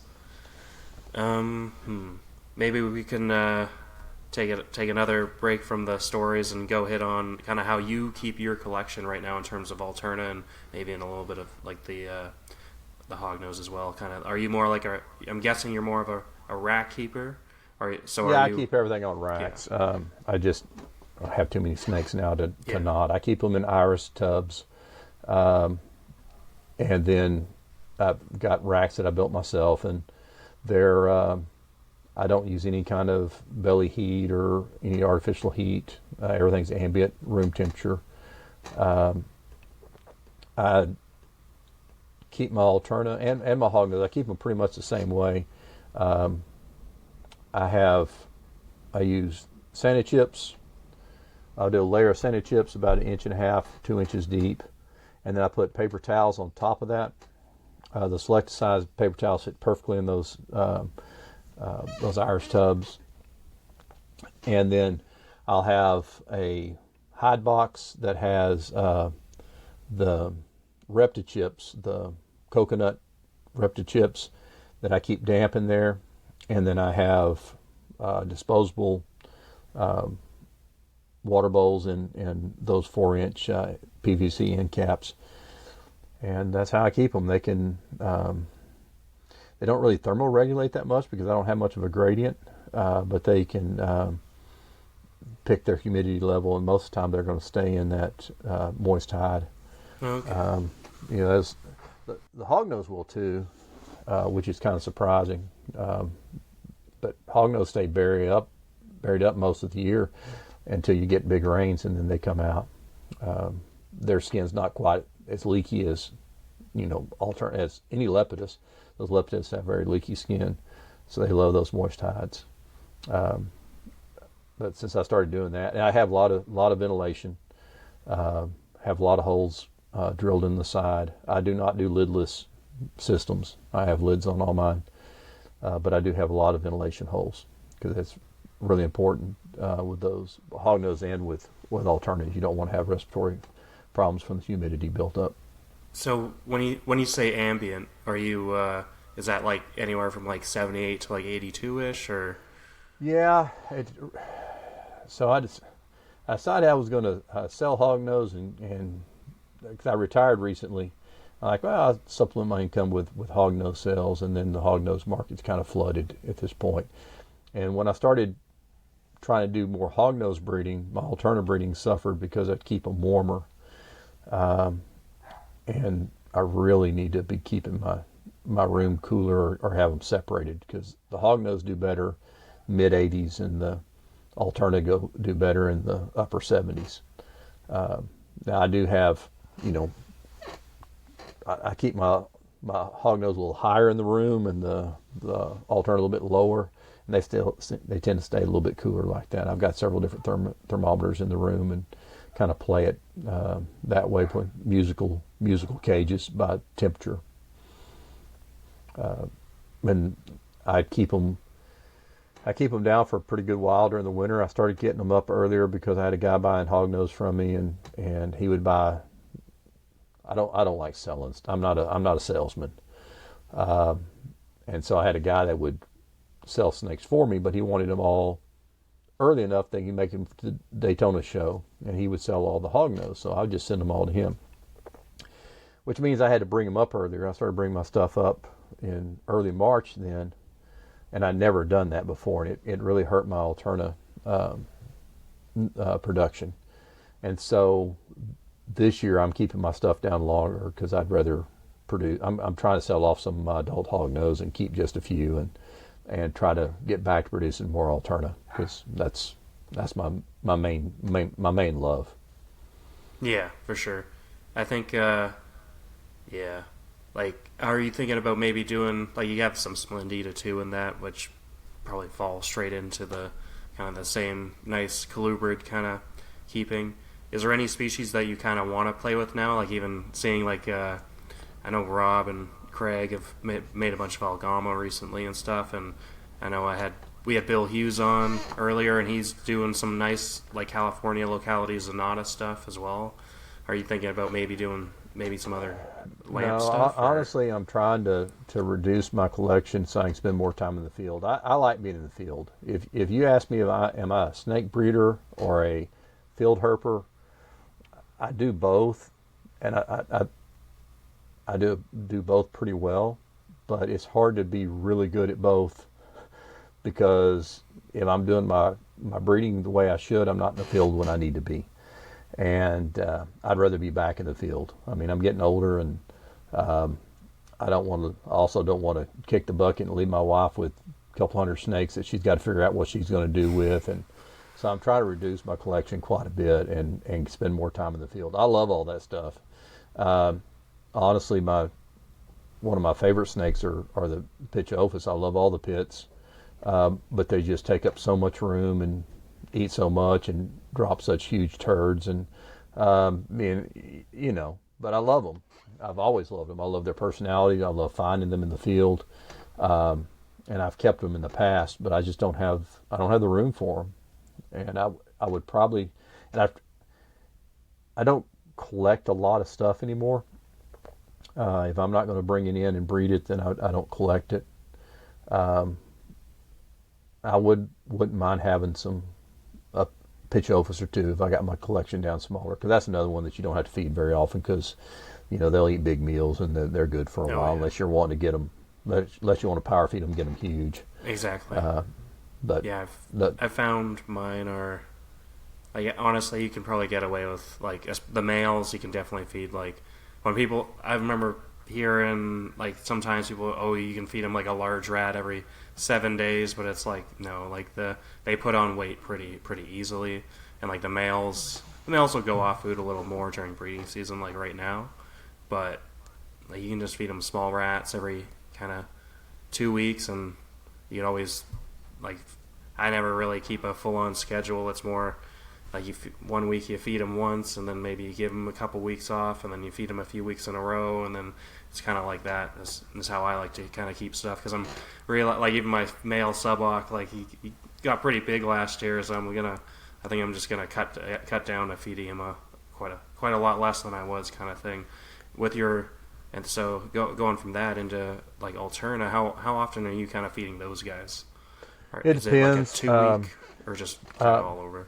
It depends. Most people overfeed their snakes of all types, and alterna for sure. I've had people send me snakes, and they go, I can't get this to breed, and they send it to me as a big fat thing, and it's sterile. I don't know why people think fat snakes are healthy when fat people are not healthy, but they do. They think, oh, I got to fatten this thing up. I try to keep them looking like a healthy wild snake. Ideally, if I could feed them just lizards, I would. I used to feed a whole lot more lizards, but with the long-term drought conditions we've had out west, it's hard to get lizards. I kind of feel bad about getting them when their numbers are down.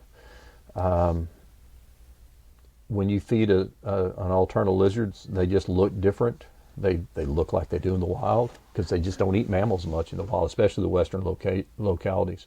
Eastern localities, I think, eat a lot more mammals, and they're a lot more heavy-bodied and robust animals. Their heads are even larger.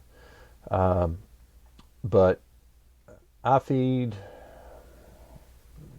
It depends on the time of year. You know, if I'm getting a female up and trying to get her ready to lay eggs, I may feed her a little bit more often. I always feed small meals. I also started doing this a few years back. It's a pain in the butt, but I take all my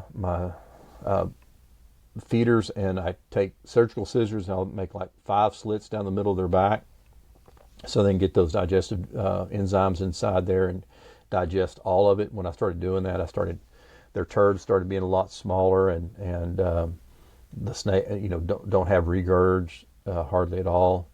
When you're keeping your snakes cooler, especially, you'll have some that'll regurge if you don't do something like that.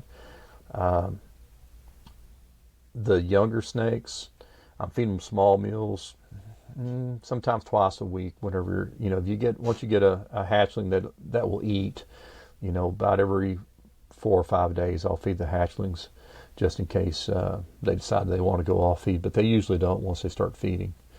And it depends on if I've got lizards. I'll feed lizards as much as I can, or every few meals.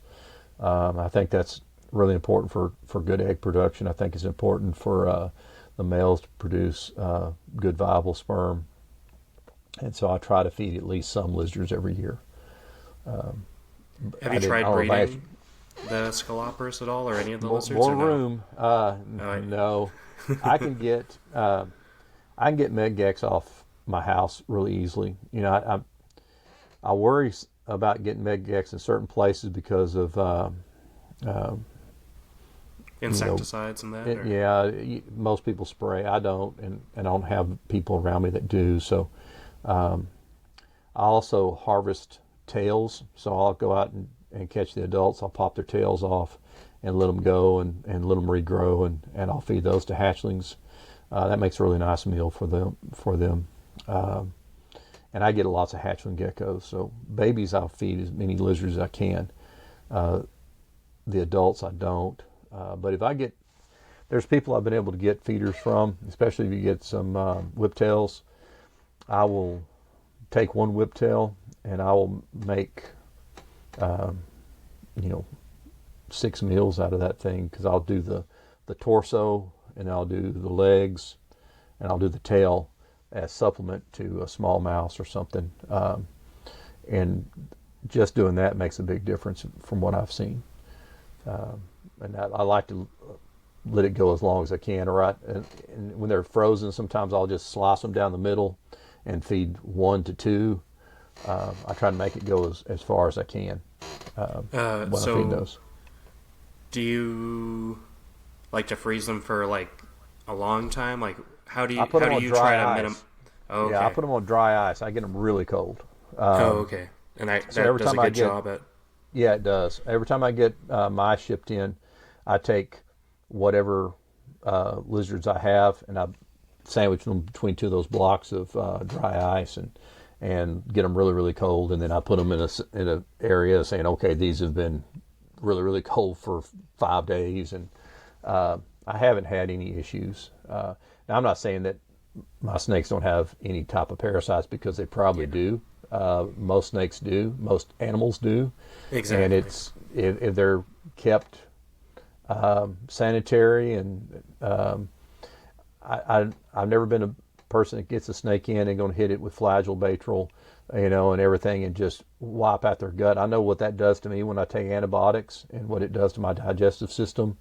I think the gut flora is important, and they eat lizards in the wild, and they eat ones with parasites. I try to kill them as best I can, but there's probably some that may make it through there. I don't know. My snakes live 25 years doing that, so I think they're probably okay. Yeah, yeah. That's how long these snakes should be living, kind of thing, right? Like it's, like even and then with like pits, like those guys will even live longer, kind of Oh thing. yeah. And I'm sure, like, have you had any like 30-year-old alterna? Like, I wouldn't be Never surprised had if. make never had one make 30. Well, I say I've had some that were probably 30 years old. I've had I found snakes as adults and had them live for over 20 years, 25 years for me after finding them as an adult. So they're certainly 30-year-old snakes, but I didn't have them for 30 years. And so many of my snakes were. I used to have lots of wild caught. I still have a fair number of wild caught snakes, but I've got a large percentage of my collection are captive born, and they're all ones that I've produced for the most part. I've got just a couple people that I would get snakes from. And I don't want to say I don't trust people, but I don't necessarily want snakes from other people. Every locality I have is special to me because I've caught at least some of the founding stock. People ask me why I don't have any Christmas. I've never caught a Christmas. That's why I don't have any Christmas. It was once I catch some, I'll get some more, and Yeah, I'll breed those because I think they're awesome. One of my favorite localities. I used to have Christmas, but I didn't produce them. And same thing, River Road. I haven't had a River Road in a long time. When I find snakes, I try to pair them up best I can, and I have most of the time. If not, I'll get stuff on breeding loan through different people and try to have a diverse locality. I'd rather have fewer localities with more diversity within the locality than having a lot more localities just to have them. Because I've had just about every locality at some point, but right now I like the diversity I have at each locality that I keep. yeah, yeah. That's kind of what I would want to do too, right? Plus, I don't know. If I feel like it would add a bit more meaning to what you're keeping, right? When it's like, well, I know these animals came from these cuts, they're within this distance, and well, I did it myself. Plus, it's not even necessarily the locality specificness, even though we do like that. But when animals have been in other people's collections, like you can't always necessarily trust how well they keep their No. animals or what they bring in or out of their collection, kind of thing. Like you're almost probably better off getting a wild caught animal than a captive bred animal in terms of just disease transmission and whatnot as well. Sure, I've had people that have caught snakes, and I've said, hey, you want to do some kind of breeding deal? And they go, I don't know, let me think about it. And they keep it for a while, and they call me back. I say, no, I don't want it now because they've had it in their collection. I want to get it before they get in their collection because exactly what you said. You don't know how they keep their animals. You don't know what they're exposed to. Talking about anoles, worst thing in the world you can do right now is get a bunch of anoles out of Florida and feed them your snakes. That's a death sentence. Yeah, Which that's sucks because there's so many anoles in Florida, but they're killing all the native snakes. Imagine what it'd do to a desert snake and how quickly it'd bring those things down. oh for sure. Like those pentastomes are no joke when you see what they can do to things. Oh, and I decided this last year that I was going to hit Florida hard. I was going to find some lifers for me, and the herping down there, one, because of all the different parasites that are going around and killing things off, is the numbers are depleted. And then they've got a drought going on besides that. And I just did terrible. I didn't find hardly any snakes. And I worked hard out there. I got a lifer, southern hognose, which was cool for me. But other than that, I don't think I found any other lifer snakes in Florida, which is sad. I think that stuff's cool. I don't want to keep any of that. I certainly don't want to keep anything wild caught out of Florida. I think Florida pines are about as cool as they get. And if I found a Florida pine, it'd be hard to say, okay, you crawl back off, but I would, because it's just, it's like that southern hog. I mean, it was super cool, but crawl off, buddy. Yeah, it would be really cool to find pine snakes in the wild, kind of thing. Like, I think like southerns are still super underrated in terms of even just herpetoculture, right? Like those are like they're around, but for some reason everybody wants to get the morphs of them, and I don't. Man, but even then, like I think the morphs still are underrated too. Like pines are still pretty underrated. They're definitely more popular down by you, but like even with the southerns, like half of them come out hypo anyways. Like they're hypos, but like I'm pretty sure it's more of a natural hypo more than anything. And I think they've been muddied up pretty bad by crossbreeding them with northerns and what have you, and that wears me out. If I had some, I'd want some that I felt were locality, and kind of goes back to my thing is I would like to catch some of the breeding founder stock myself, which at this point I would not do that with any of those, even if they were completely legal for me to go catch. I wouldn't do it at this point with any eastern stuff. Yeah, the rest of that in my collection. Yeah, exactly. Like I'm not sure how like pines might be fine, because I remember Dr. Loftman maybe mentioned that like it depends on what they eat, or depending on what type of host it is, like certain stuff would be fine, kind of thing, or like they wouldn't. The amphibian eaters are the ones that are the amphibian and lizard eaters are the ones that are really getting hammered. And since the pines eat mostly rodents, I think they're probably in better shape. Yeah. But I'd heard that the berms are one of the things that are carrying a lot of that stuff, and well, I think they established it. I think that pentastome came from Southeast Asia. Obviously, like I'm not sure if they've actually like confirmed it was for sure from the berms, but I think we can all at this point assume, unless somebody can show us something else.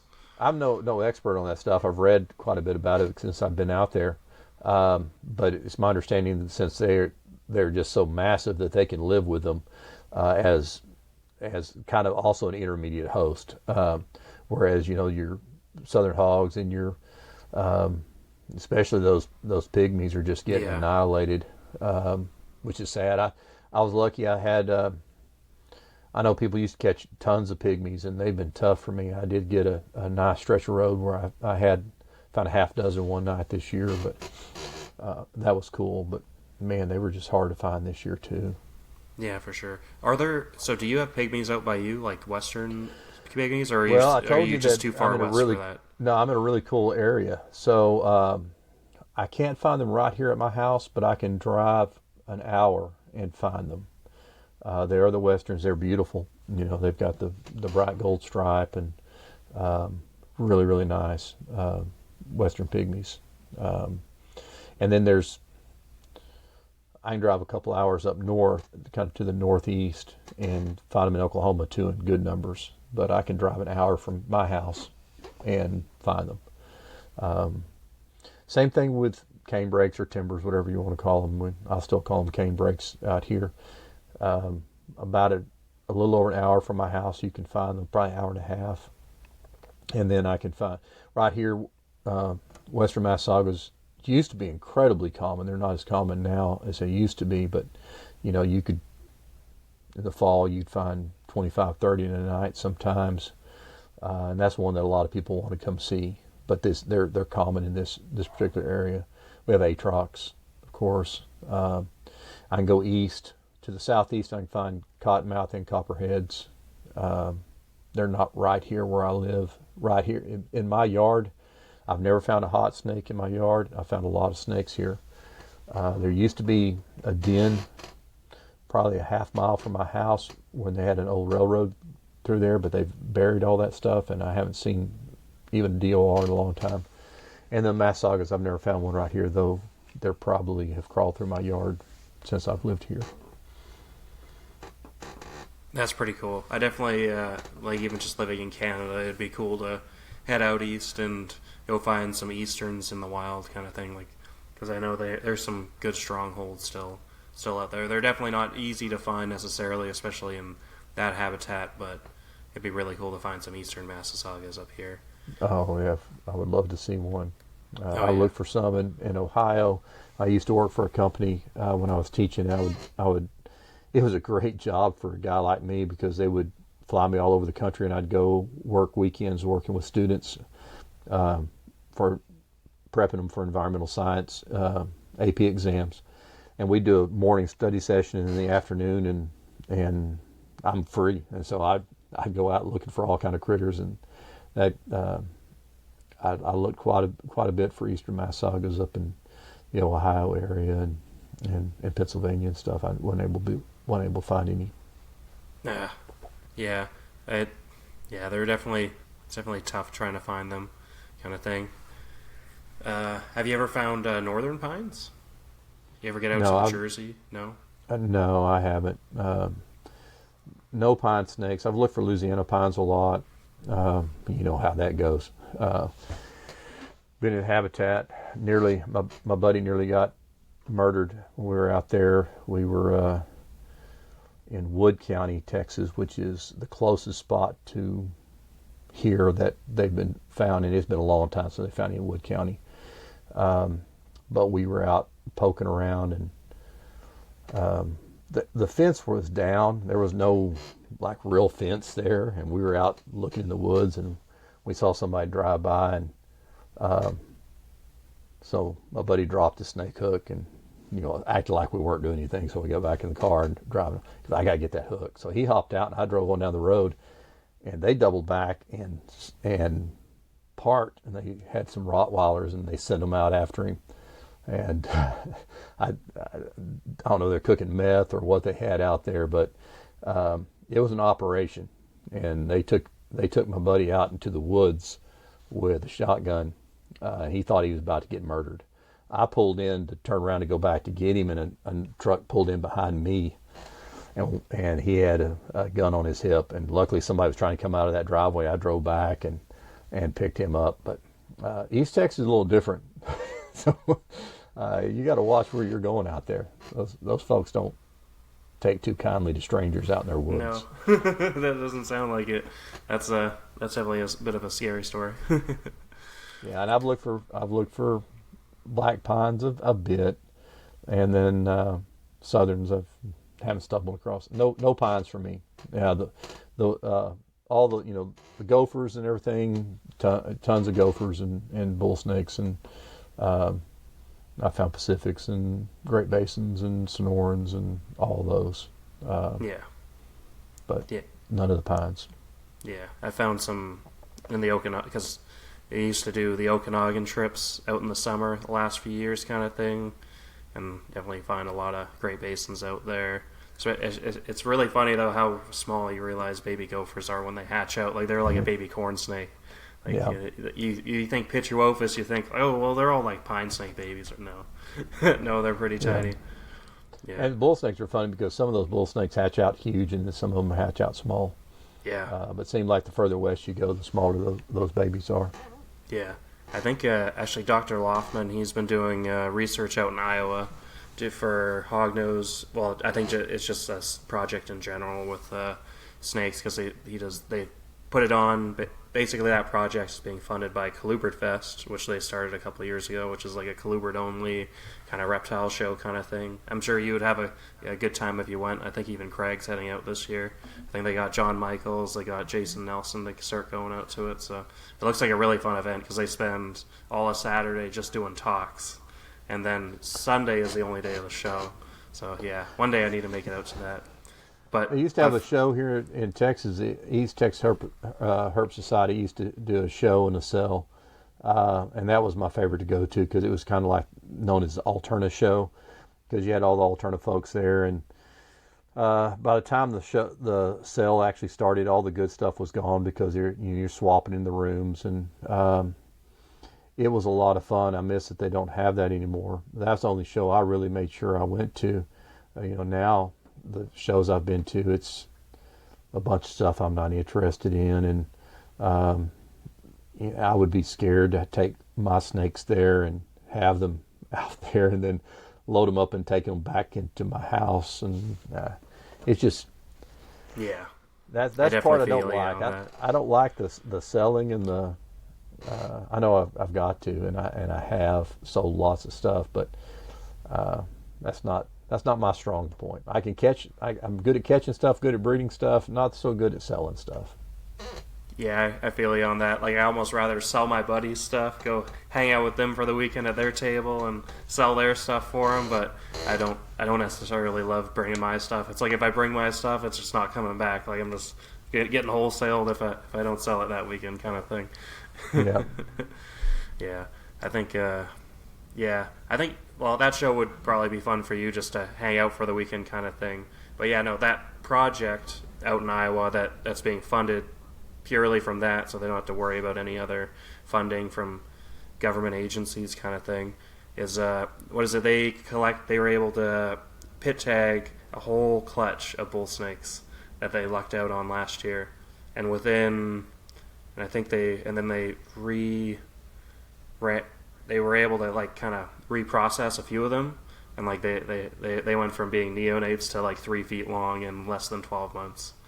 So yeah, like they can grow fast. Oh, so yeah. did they actually find the clutch of eggs and bring it in and hatch them? I think they just assumed it was a clutch based on like all the babies being found in the drift net kind of thing that they were collecting from. So, and then they've been able to recapture quite a few of them to see their growth rate, and it was pretty. There was kind of surprising, like you kind of expect stuff to grow, right, but not that exponentially kind of thing, which is kind of neat. It almost makes you think, like, I think that kind of changed Zach's, because he had some kind of almost stunted Kentuckys, I think he said, because he was trying to like kind of slow grow them almost, because I think some people get too worried about feeding and not worried, but I think that, especially at least with bull snakes, right, it shows that maybe it's good to kind of feed them heavy to start, and then once they reach adulthood, you can probably back it off a bit, right?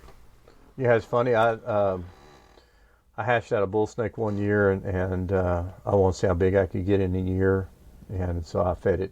I was breeding mice at the time, so I had plenty of mice, and I would feed it all the time, and I never gave it water ever for the first year. It never drank a drop of water, and that snake was so robust.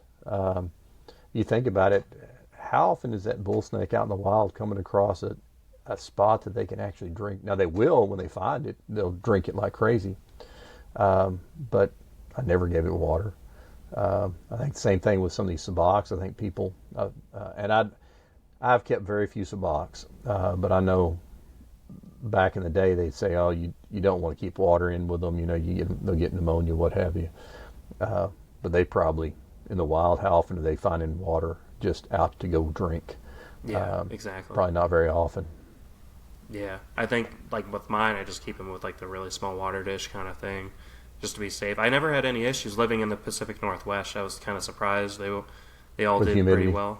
Yeah. I just kept them with the like you do, like just Swiss cheese, the cage kind of thing. I try to keep them in, like I keep them in 4x2x1s kind of thing, and just give them plenty of ventilation kind of thing. And I would they've think been in the good for me Pacific so Northwest, far. you got to have dehumidifiers in your house anyway, right? Yeah, no, I didn't. Didn't? Actually, I think the thing with us though is like winter, it's pretty wet there, but summer it's not really that. Like it's more humid than kind of the desert, but like it's not. It gets fairly dry in the summer. We don't get much rain there anymore in the summer kind of thing. So for whatever reason, I didn't. But I'm also running fans in the summer and stuff, so trying to get the airflow kind of going nicely. Yeah. In my snake room, I've got fans positioned several different places, and I'm blowing air. There's a lot of ventilation going on. I think that's really important for those snakes to have the ventilation. Yeah, I've kind of carried it over to other snakes too, because when you think of it, keeping a snake in a box with wood shavings and you see all the dust settling, kind of thing, you're like, okay, so maybe the ventilation is a bit more key, and maybe that's why other people just lose their animals randomly, just because like, oh well, it's a python, it just needs humidity. When maybe some ventilation with some humidity, like kind of some more forethought is needed with other species as well. And that's a tough thing, because I always have people say, well, my snake's not doing well. What am I doing wrong? I don't know what you're doing. I mean, and they could tell me everything they're doing, but they're not telling me everything they're doing. So there's a lot of things that I've done forever that I don't even think about anymore as far as telling someone else how to keep a snake. Whether it be getting snakes to feed, baby snakes to feed, especially when you're dealing with alterna. Especially when you're dealing with Davis alterna. Davis seem to be the worst on getting stuff to eat, and I really think most of those Davis snakes are probably not even eating in the fall when they hatch in the wild. I think they're probably hatch out and then overwinter, and then before they even try to feed at all. And people are trying to make sure they get to eat in the fall, and they end up trying to force feed them or everything else, and that's just terrible for them. It was a long time before I decided I was going to let all my hatchlings brumate, and I think it's Tom Boyd from Arizona that told me that I need to do that. He said, "Don't worry about them; they'll be fine." And they were. Just keep them hydrated. They were absolutely fine. But you can't keep them warm. You got to cool them down, and people that fight with them all winter, I don't see the point, because a bunch of them are going to die if you try to keep them all, because that's not natural. That's not what they're doing in the wild. Yeah, I've got sure. friends that argue with me. I've been doing it this way before. I said, okay, you do it that way, but I'm not. Yeah, like it seems like it's almost like with anything, right? Some will eat, some won't, and then if you find like you've experienced with like the Davis animals, right? Like it's easier take even if it's just a short information, right? Just like to give them that, because I think that's how people start the Mollendorfi as well, the hunter flower rats. Like you just gotta throw them in information, at least for a month or two, and then maybe try feeding. But they're also an animal that they'll probably go off feed if you keep them too warm. Like if you don't know what animal you're keeping, you might have issues like even Japanese rat snakes, right? All that Asian stuff, like you almost it's like you might be, if you don't know what you're doing, you might be overheating them, and then they don't want to eat because they think it's like the middle of summer, when really they like it in that like lower 70s or mid 70s, kind of is more like their sweet spot for actually wanting to eat. Yeah, I would think a lot of that tropical stuff you'd have to seasonally,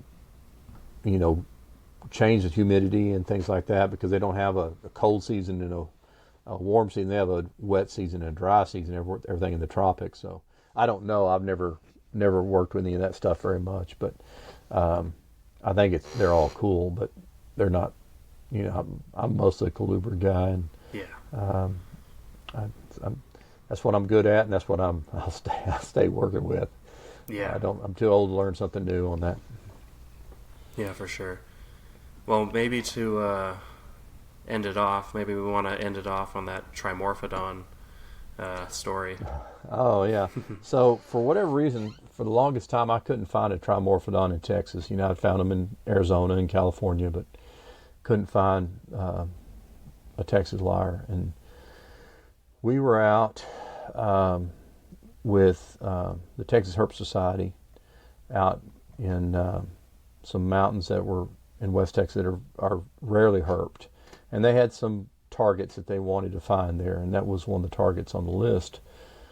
And they wanted to find a Baird's rat snake because they never found a Baird's rat snake on the property, and I can find Baird's rat snake. So, and for whatever reason, I've always looked in trees when I'm out herping, even out west, and I find a lot of stuff in trees, and I find stuff in trees when people with me have walked by it several times, and I'm like, do you not look up? And so we're out walking this canyon, and I'm looking for Baird's. And I look up in this emery oak. There's a talus slide, and that's all dark igneous rock there. in that mountain range. And there's a emery oak, a good sized emery oak growing out of that talus. And I shine up, and there's a trimorphodon, yeah, I don't know, 15 feet up in the tree, which that's not what you think of when you think of Texas lyre snakes, finding them in oak trees. And I holler out because there's a group of us. I think there was 4 of us there. And I said, give me a boost. So my buddy boosts me up in the tree till I get to the first big branch, and I get up there and I reach him. He goes, toss him down. So I toss him down. Well, he gets him, and the other folks, they're over there looking at this snake, and I'm stuck in this emery oak trying to figure out how I'm going to get down. I don't have any light. And so I drop out of that tree, and luckily I didn't break my leg in that talus, because it's big rocky boulders through there, very sharp. So I wasn't real thrilled about that. That was my very first trimorphodon. Since then, I found a fair number of them out there now, but that was the first one I'd seen.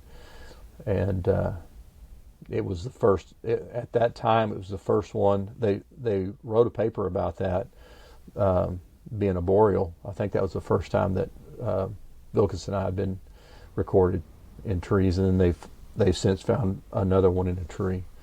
But that's because people don't look. Yeah. And then I found them. I had another trimorph story, real quick, since you wanted the trimorph story. Me and a buddy of mine were walking a canyon down at Black Gap, and my buddy yells at me, he goes, "Alterna!" I'm like, "Oh man!" It's once again, it's rocky and wash and stuff. He goes, "Don't hurt yourself. It's the ugliest alterna I've ever seen." And so I get over there, and it wasn't an alterna, of course. It was a trimorphodon. And I guess superficially they look like alterna. They certainly don't look like alterna when they're crawling. They keep their heads up when they're crawling across the road, and their body shape is completely different. But I can see hatchling Baird's looks a whole lot more like alterna, especially up in the Davis. You see those hatchling Baird's, shine those up on a cut, or I found those in trees a bunch up in the Davis too. They like those emery oaks.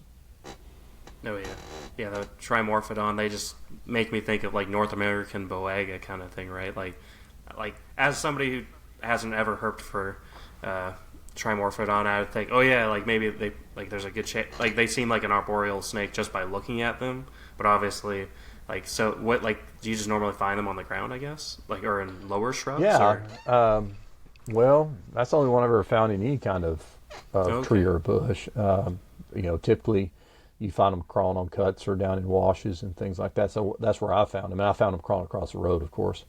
And same thing in Arizona and California. The places I find them have been very, very dry and not much vegetation anyway. So I see them in rocky terrain, crawling like you would, an alterna, really. Same type of habitat. So are they more common in California and Arizona? Because there seems to be a lot of sightings out there, kind of thing. Yeah, they're my experience, are not very uncommon in certain areas. I've found a lot in Arizona, and I found I haven't spent a ton of time. I've spent a fair bit of time in California, but I've found quite a few down in Southern California in the deserts. Yeah, they're one that it's almost those would be fun to try to keep. Although I've heard of some people keeping them, and then the babies are just so tiny that they're really hard to get going, kind of thing. Yeah, I found a hatchling in California. That thing was so small. I mean, it's Hypsiglena looking thing. But I guess they eat lizards, and they probably out there. They probably eat a lot of lizard eggs. I think coleonyx are big on their diet, and coleonyx eggs. So that's probably what keeps them alive out there. That makes sense. Yeah, actually, the guy I'm sending down those snakes to, Connor Wardle, he actually does have some trimorphodon, and he's bred Hypsiglena. He likes his really oddball colubrids. He also, I think he sent Ryu that albino coach whip to breed too at Reptilandia. So yeah, no, that guy definitely loves his those oddball, funky colubrids kind of thing. Well, it's cool if you're doing something that most people aren't, and you've got the patience of, and you've got the food source to be able to feed them and maybe get them off their natural diet. I'm sure that Hypsipyline, you can, once they get to a certain size, you can get them on pinks pretty easy off lizards, but I don't know if I want to try do any of that stuff. It's like Sonora. Sonora is some of the coolest snakes Oh yeah, out there, but man, I wouldn't want to try to keep any alive in captivity. And they used to yeah, be incredibly common here, and that's a snake that you just don't see anymore. I could see 50 in a day pretty easily if I'm out flipping around here and back in the 80s and 90s and early 90s, and I hadn't seen very many in quite some time. yeah. I think, and they have that color variation throughout their range too. I believe. Yeah. Like, Some places a lot more variation than other. Here we had a lot of variation. You'd have wide banded morphs, narrow banded morphs, stripes, browns. You'd have some gray. You'd have lots of reds and oranges, and a lot of variation right here. yeah, I think I've seen a couple people keep them. I think they just feed them like crickets and stuff. Yeah. I'm not Speaking sure of how crickets, natural that I'll, is. I'll tell you one more alternative story since you mentioned crickets. So we're out at Black Gap, and there's a second gap that I found, and it was a hatchling. And that night there were crickets everywhere on the cuts, and these cuts are not cuts that whenever I was a kid my dad would tell me that's a crappy cut. Don't hunt that. It's dirt. And you get out west, I found to love dirt cuts.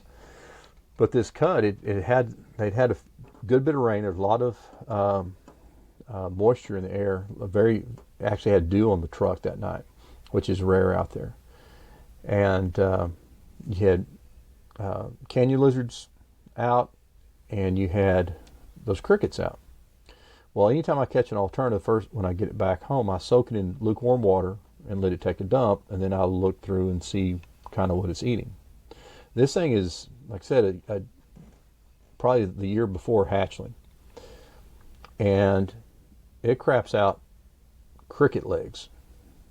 There's no lizard scales in there. I had people say, well, they don't eat crickets. They ate a lizard that ate a cricket. And I'm like, no, they did not. This thing was not big enough to eat a lizard that was big enough to eat these crickets. So and it had quite a few cricket legs, and they end up writing up a paper on that too, which I've tried pet shop crickets on alterna, never had any success, but these are not.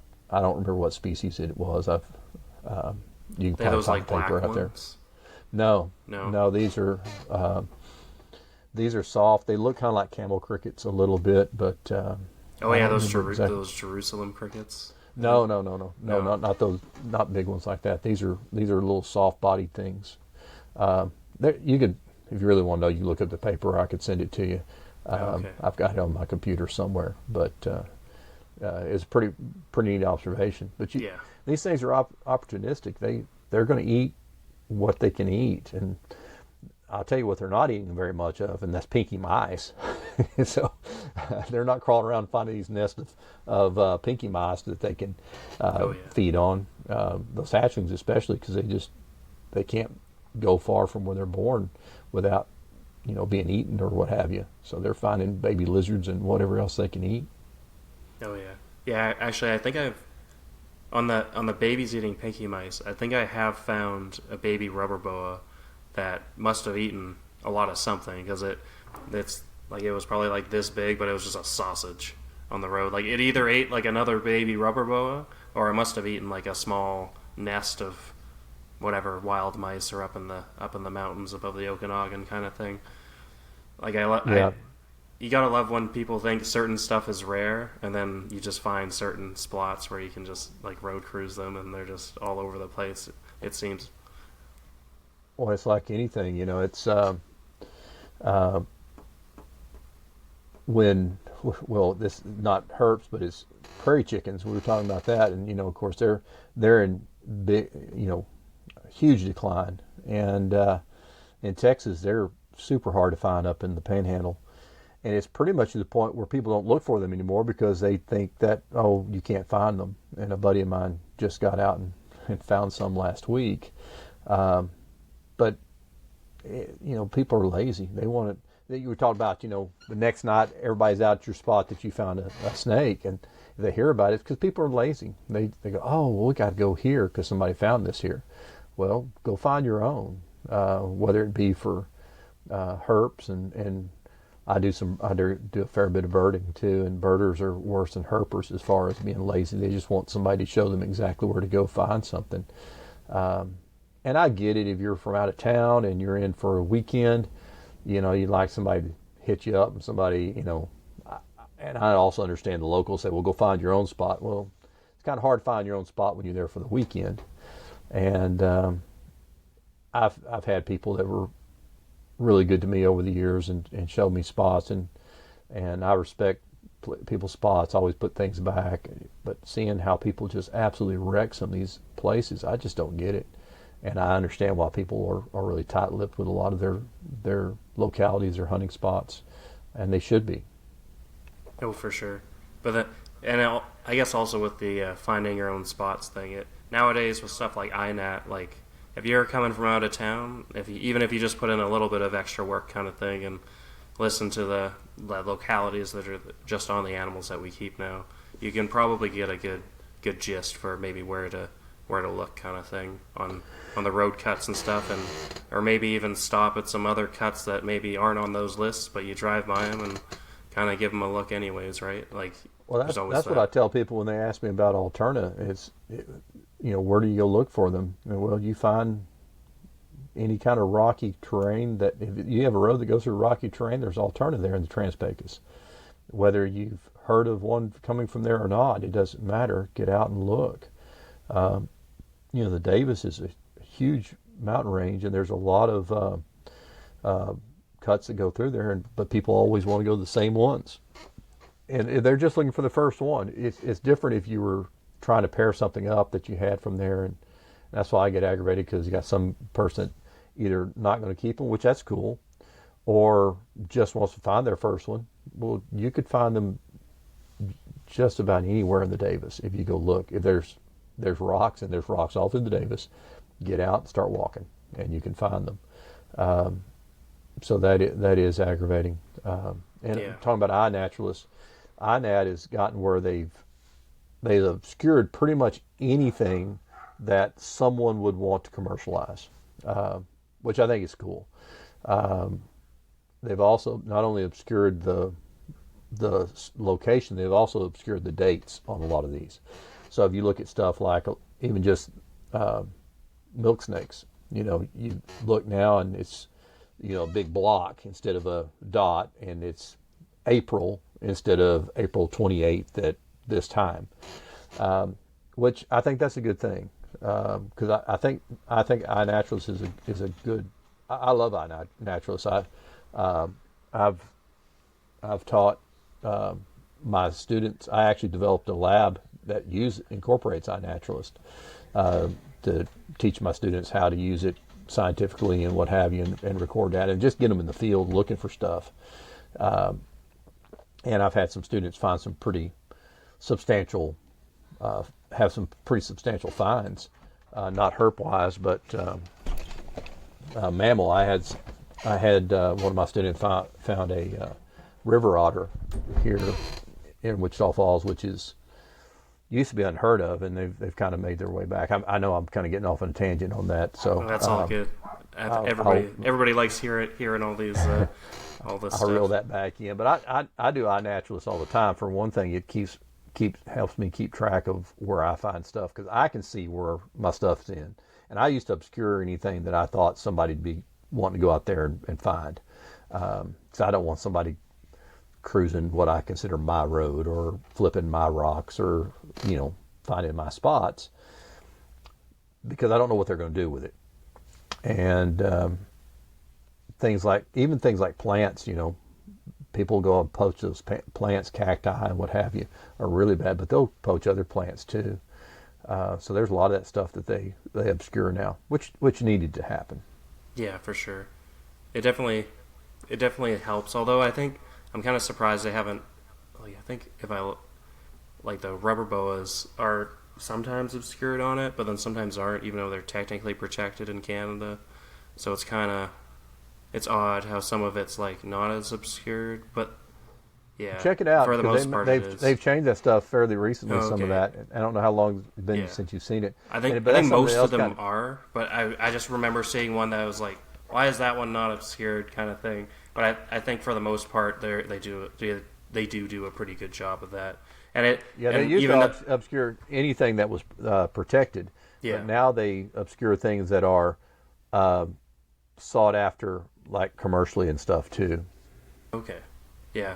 Yeah, that's pretty good. Even though, like, when you see where it is, it's sometimes I think I was able to find because they finally started finding rubber bows in the lower mainland. They probably always were there, kind of thing, but it's kind of you would think people would find them more in a fairly highly populated area, kind of thing, right? But there's a couple bases of a couple mountains that it looks like they've all been kind of found in the same spot. So me and my friend last summer went out and it's like, okay, yeah, they're probably here because the pictures look like they're from here, like the rock pile or whatnot, Yeah. kind of thing.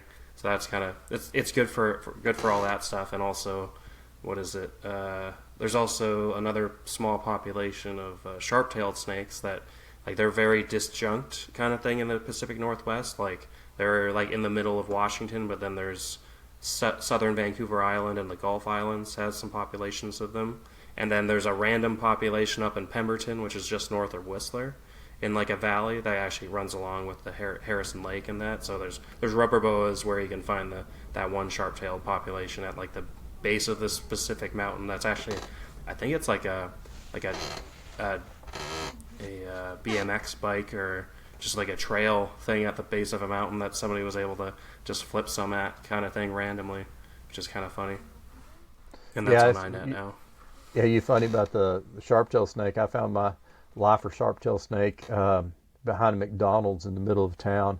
My buddy goes, "This is a good place for him." We're out there flipping old McDonald's bags and stuff like that for sharp-tailed snakes. So, kind of certain things do great Yeah. in metropolitan areas, and some things they don't. Yeah, they're weird. Like it's kind of weird where they are because like the southern Vancouver Island and like Gulf Islands, those are almost like it's Pacific Northwest, but those are pretty dry actually. Like those islands themselves are like almost desert. Like they get very compared to the surrounding area, they get very little rainfall, I guess, because the rain doesn't really hit. It hits like the front of the island, and then it hits kind of once it hits the mainland, kind of thing. So yeah, it's kind of weird how stuff has that like little niche pocket or the relic populations, kind of thing. Yeah, it is crazy whenever you find stuff that's just so, like I said, disjunct from the rest of their population.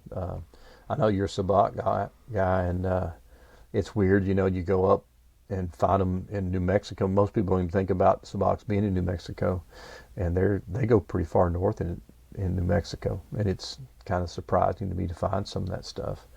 And I'm sure there's disjunct populations way away from where people know they're found.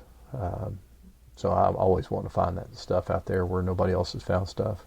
Yeah, for sure. Like seeing, yeah, in Dusty's book, I think I'm not sure if it shows a map, but it shows kind of like how far they could go, kind of thing, and that's just super super weird how they can go from like they're kind of like rare even in El Paso in the Wacos, right, and then they get all the way up into central New Mexico almost, which is really funky. Well, they're extremely common in a lot of places in New Mexico. Yeah. More common than they are in a lot of places in Texas, and it's not places people would even think to look a lot of times because you don't hear about them.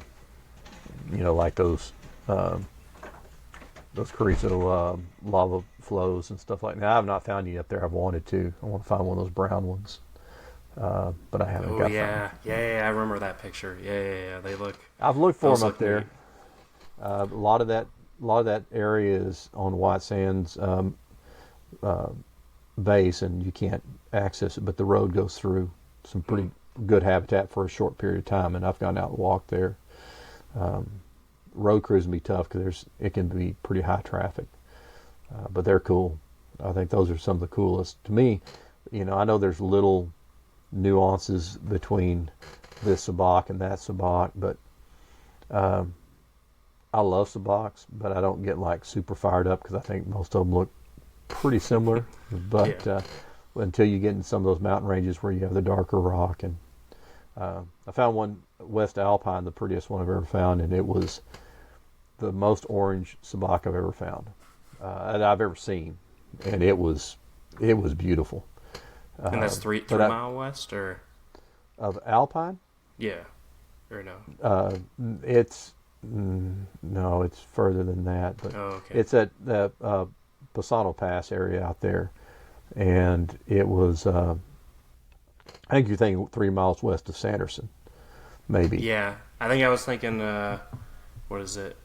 One of our buddies, Chris Painshap. He has, like you were talking about, those super dark ones around, like north of Sanderson. Well, he has I think it's either west of Alpine or west of Sanderson.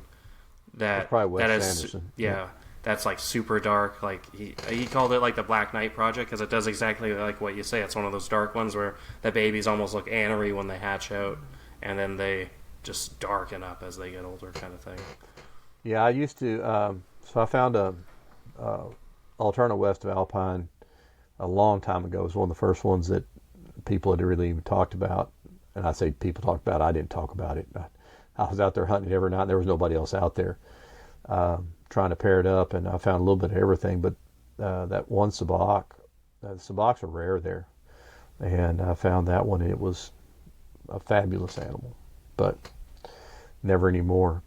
And it was by far the nicest one, in my opinion, that I've ever found. I think you're still on mute. That's the first time I've done that today. That's not too bad though. What's the biggest sabak you found? Because like most of I just think of them as more like, I don't know, like a four foot kind of snake. But have you found any like super big ones? Oh, I'm just yeah. curious. It used to be. I saw. If you look on my Facebook page, you can probably find it underneath my old. I think I had it as my banner. One from down at Stillwell Cut, and that one was well over 5 foot, and it's stretched out on the cut behind me, and it's almost a reverse forced perspective because I'm in front of it, and it's still. And I was about 50 pounds heavier than I am now, and that thing still looks huge. I mean, I'm 6'4", and that thing is monstrous. I mean, I never touched it. I just stood in front of it and got my picture made because it looked really cool on there. And it's not the biggest one I've seen. We had, now I know they stretch after you skin them, but we had a DOR. My dad used to, when he found DORs, he would stretch them out and skin them and have those on display and stuff like that.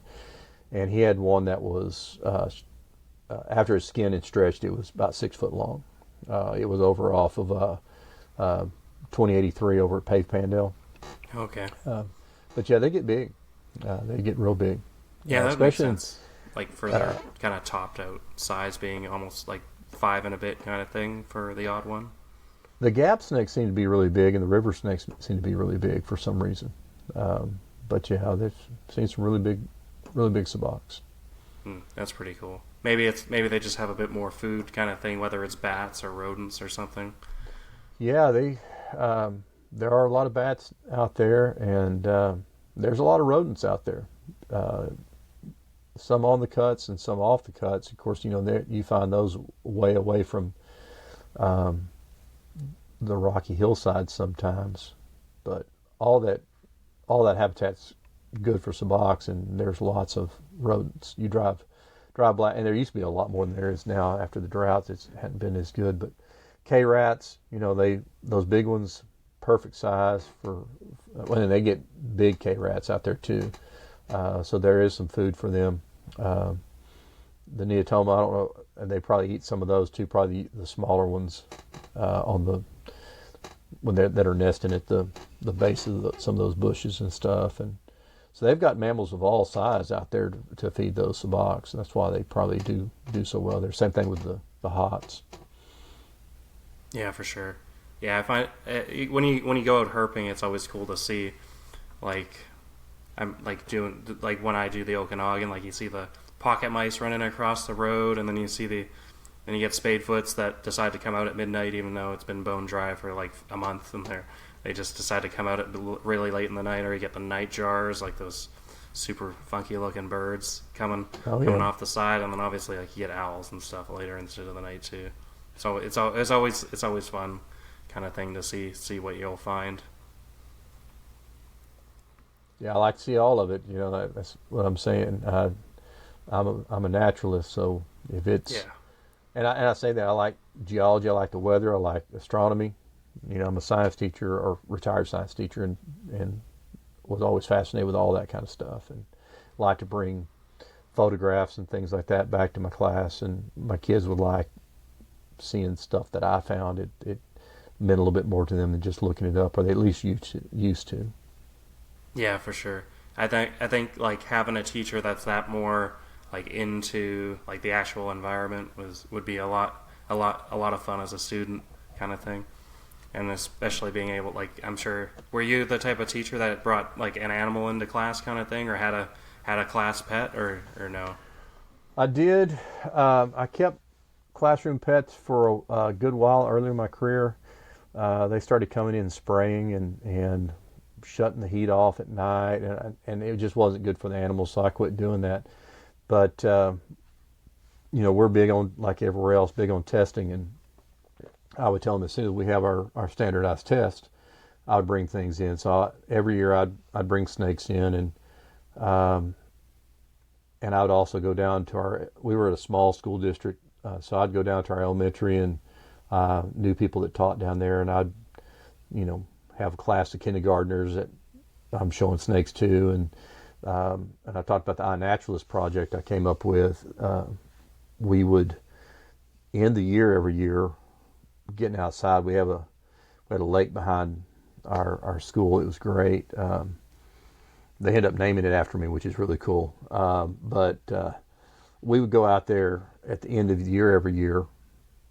We'd load up. We'd go out and see what we could find. Of course, all the boys want to find snakes, and we would always. There's a lot of Nerodia out there. There's never a time we couldn't find Nerodia, and they didn't care what kind of snake it was. But we found Caligaster out there, and we find, there's a lot of Linheimers, or whatever you want to call them now, but out there, and we'd find a lot of snakes, and we would fish, and we would weigh and measure all the fish we caught and release them, and so we'd spend a lot of time out there, and I liked doing that with the kids, and the vast majority of the kids loved it.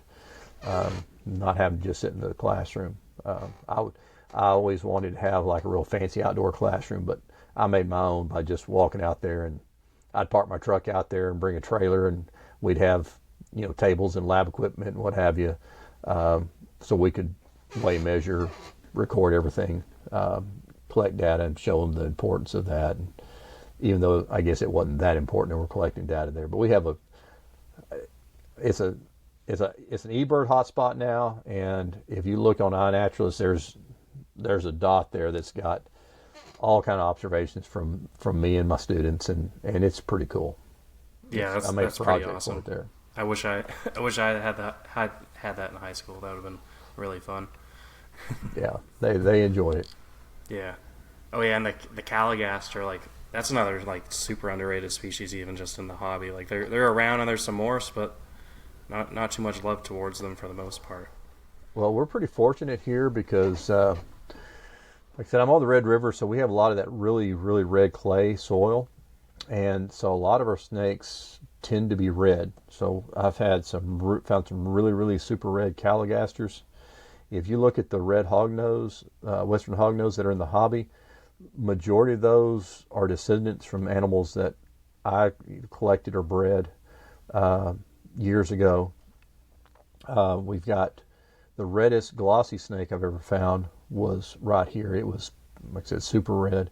We don't get very many red bull snakes for some reason, but most of our stuff can be really red. Diamondbacks are really red a lot of times here because of the soil. And I love, Calligasters are cool. Majority of the Calligaster, you need to go further east of those big brown turd looking things, but ours are really nice. Yeah, that'd be cool. That'd be cool to have red Calligasters like that. I think that was. I just remember seeing one at a pet store when I was probably like 7 or 8, kind of thing, and holding it. Even though like I don't think there's anybody keeping them up here really, but it was just cool to see at that time. It just kind of stuck with me, kind of just how they looked in that. Even though nothing special, but it was just like one of those memories that just sticks with you throughout your life, kind of thing. For a king snake, I think they're cool. Oh yeah, they're so different because they're different from lamps, but they're not different from glossies and emerys and Lindheimers and hognose. They all have that same pattern that helps them blend in with the gravel. So, but as far as king snakes go, I think they're really cool, and I like watching them, mimic the Massasaugas. They'll sit there and pop their head like Massasauga will, which is pretty cool. That makes a lot of sense because they have, because I think of emery eye, but when you say Massasauga, they're kind of shaped. Obviously, they don't have like the big head, but that pattern definitely lines up more with those guys. Well, when they're flat, when they're doing that head jerking, they flatten their head out pretty good, and they're rattling their tail, and they do a pretty convincing imitation. I've got a video somewhere that I took of that. Probably, I got a lot of stuff I don't. I'm sure you do. People get tired of me posting stuff like that on Facebook, I think. But I'm sure they don't. I'm sure all the herp guys that follow you probably like taking a look at that stuff. So that's pretty cool. Yeah, probably some of them. Then they have to suffer through the birds I post too. It seems like a lot of herpers kind of turn into birders after a while. Well, it's a lot easier to find birds. That's the thing is, it's a lot of places you go looking for herps, you don't find any. There's been times I've gone out West Texas and I'd go a week without seeing a snake one, and that's tough to keep going. But you can always find birds, and that's also why I got into a lot of the insects and everything else. Because if you're going to be out there, you want to be looking at something. If you just want to find snakes, you're not going to be able to make yourself very happy a lot of times. Yeah, for sure. Awesome. Well, it's been fantastic having you on, Bryan. I think I had a pretty good time chatting with you about herps in West Texas, and it definitely makes me want to get out there and well, hopefully you get to. If you're a sabak guy, you got to go out there and catch some sabaks. Yeah, I do. At least see the habitat would be pretty cool, and I would just be happy finding anything, whether it's the cool insects or some geckos or even like Scalopers are cool. Like I wouldn't even mind keeping some Scalopers. Like you see the Emerald Swifts, but like keeping some West Texas ones would actually kind of be neat. Well, I know we've gone a long time. I'll tell you one more thing. So when I was a kid, I was a lizard guy. I love lizards and snakes. I love snakes too, but lizards are more my thing. And I was fascinated with spiny lizards, and I had my own lizard pit was mine in my backyard. So whatever I had, I would put out there, and I had all of the large spinies in the United States, with the exception I never had any granite spinies, but had yarrow eye and Clark eye and Magister and big blue spinies and crevice. Had everything in one big pit, and it was a lot of fun. They have so much personality. The Magisters are one of the coolest lizards I've ever kept. One of the coolest animals I've ever kept, because they will eat anything they can fit in their mouth.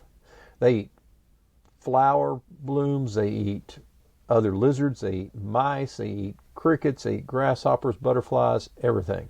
So I love keeping those guys. Yeah, I'm with you. Spinies are the coolest. Yeah, for sure. Is there any way people can get a hold of you if they want to maybe buy alterna from you and save you from having to wholesale them? Yeah, I haven't wholesaled alterna in a long time. Yeah, I've got my home Facebook page, which is just Bryan Box. I've got a specific page just for my alterna. It's locality gray banded king snakes, and then I have an Instagram that is locality GPK, and I post pictures and stuff on there. I used to put, and I may start going back to that. It's I kind of let it slide for a while and wasn't putting stuff on there very well, and I'd go and I'd check, I'd have a million messages, which I'm trying to do a little bit better job of checking my Facebook Messenger for locality, and I've got I think my email for that is localitygpk at gmail.com.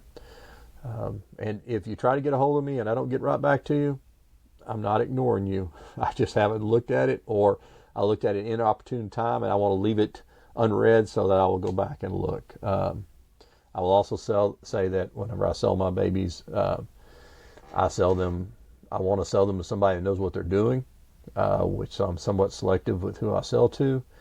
If you don't have some kind of sending material or what have you, you probably need to buy it from somebody else. I don't sell these well-established hatchlings. Typically, snakes do best if you get them before they've ever eaten, honestly, and you get them acclimated to a new spot. It's funny just taking a plane ride or a car ride, how that stimulates some of these things to eat. And I'm not saying I won't give you tips and help you out best I can. If I've got them, sometimes I'll even send a gecko with them. I've done that before. But, these people and a lot of people want to buy an adult pair of alterna, and that just is not for sale very often.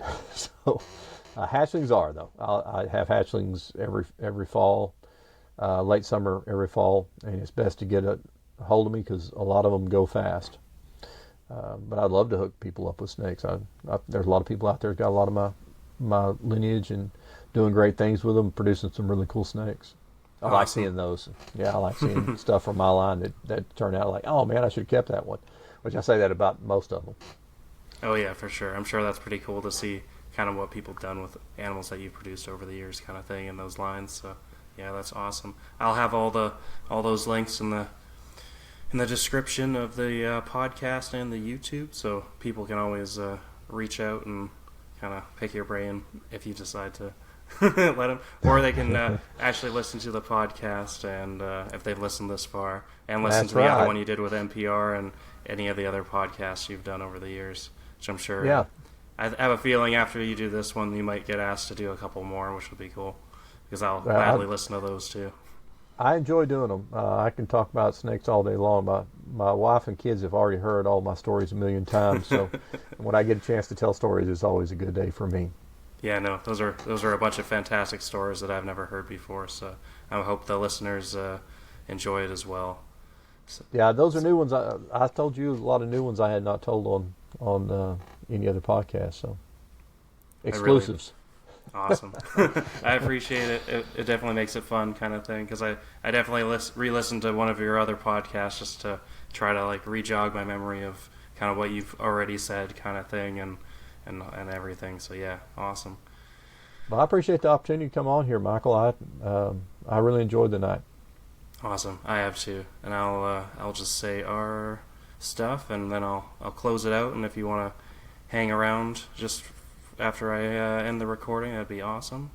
Good deal. I think it looks like the upload's working just fine, so we'll have no issues with this show. That's for sure. Excellent. Awesome. Alrighty, everybody. You can follow Dominic at Dom's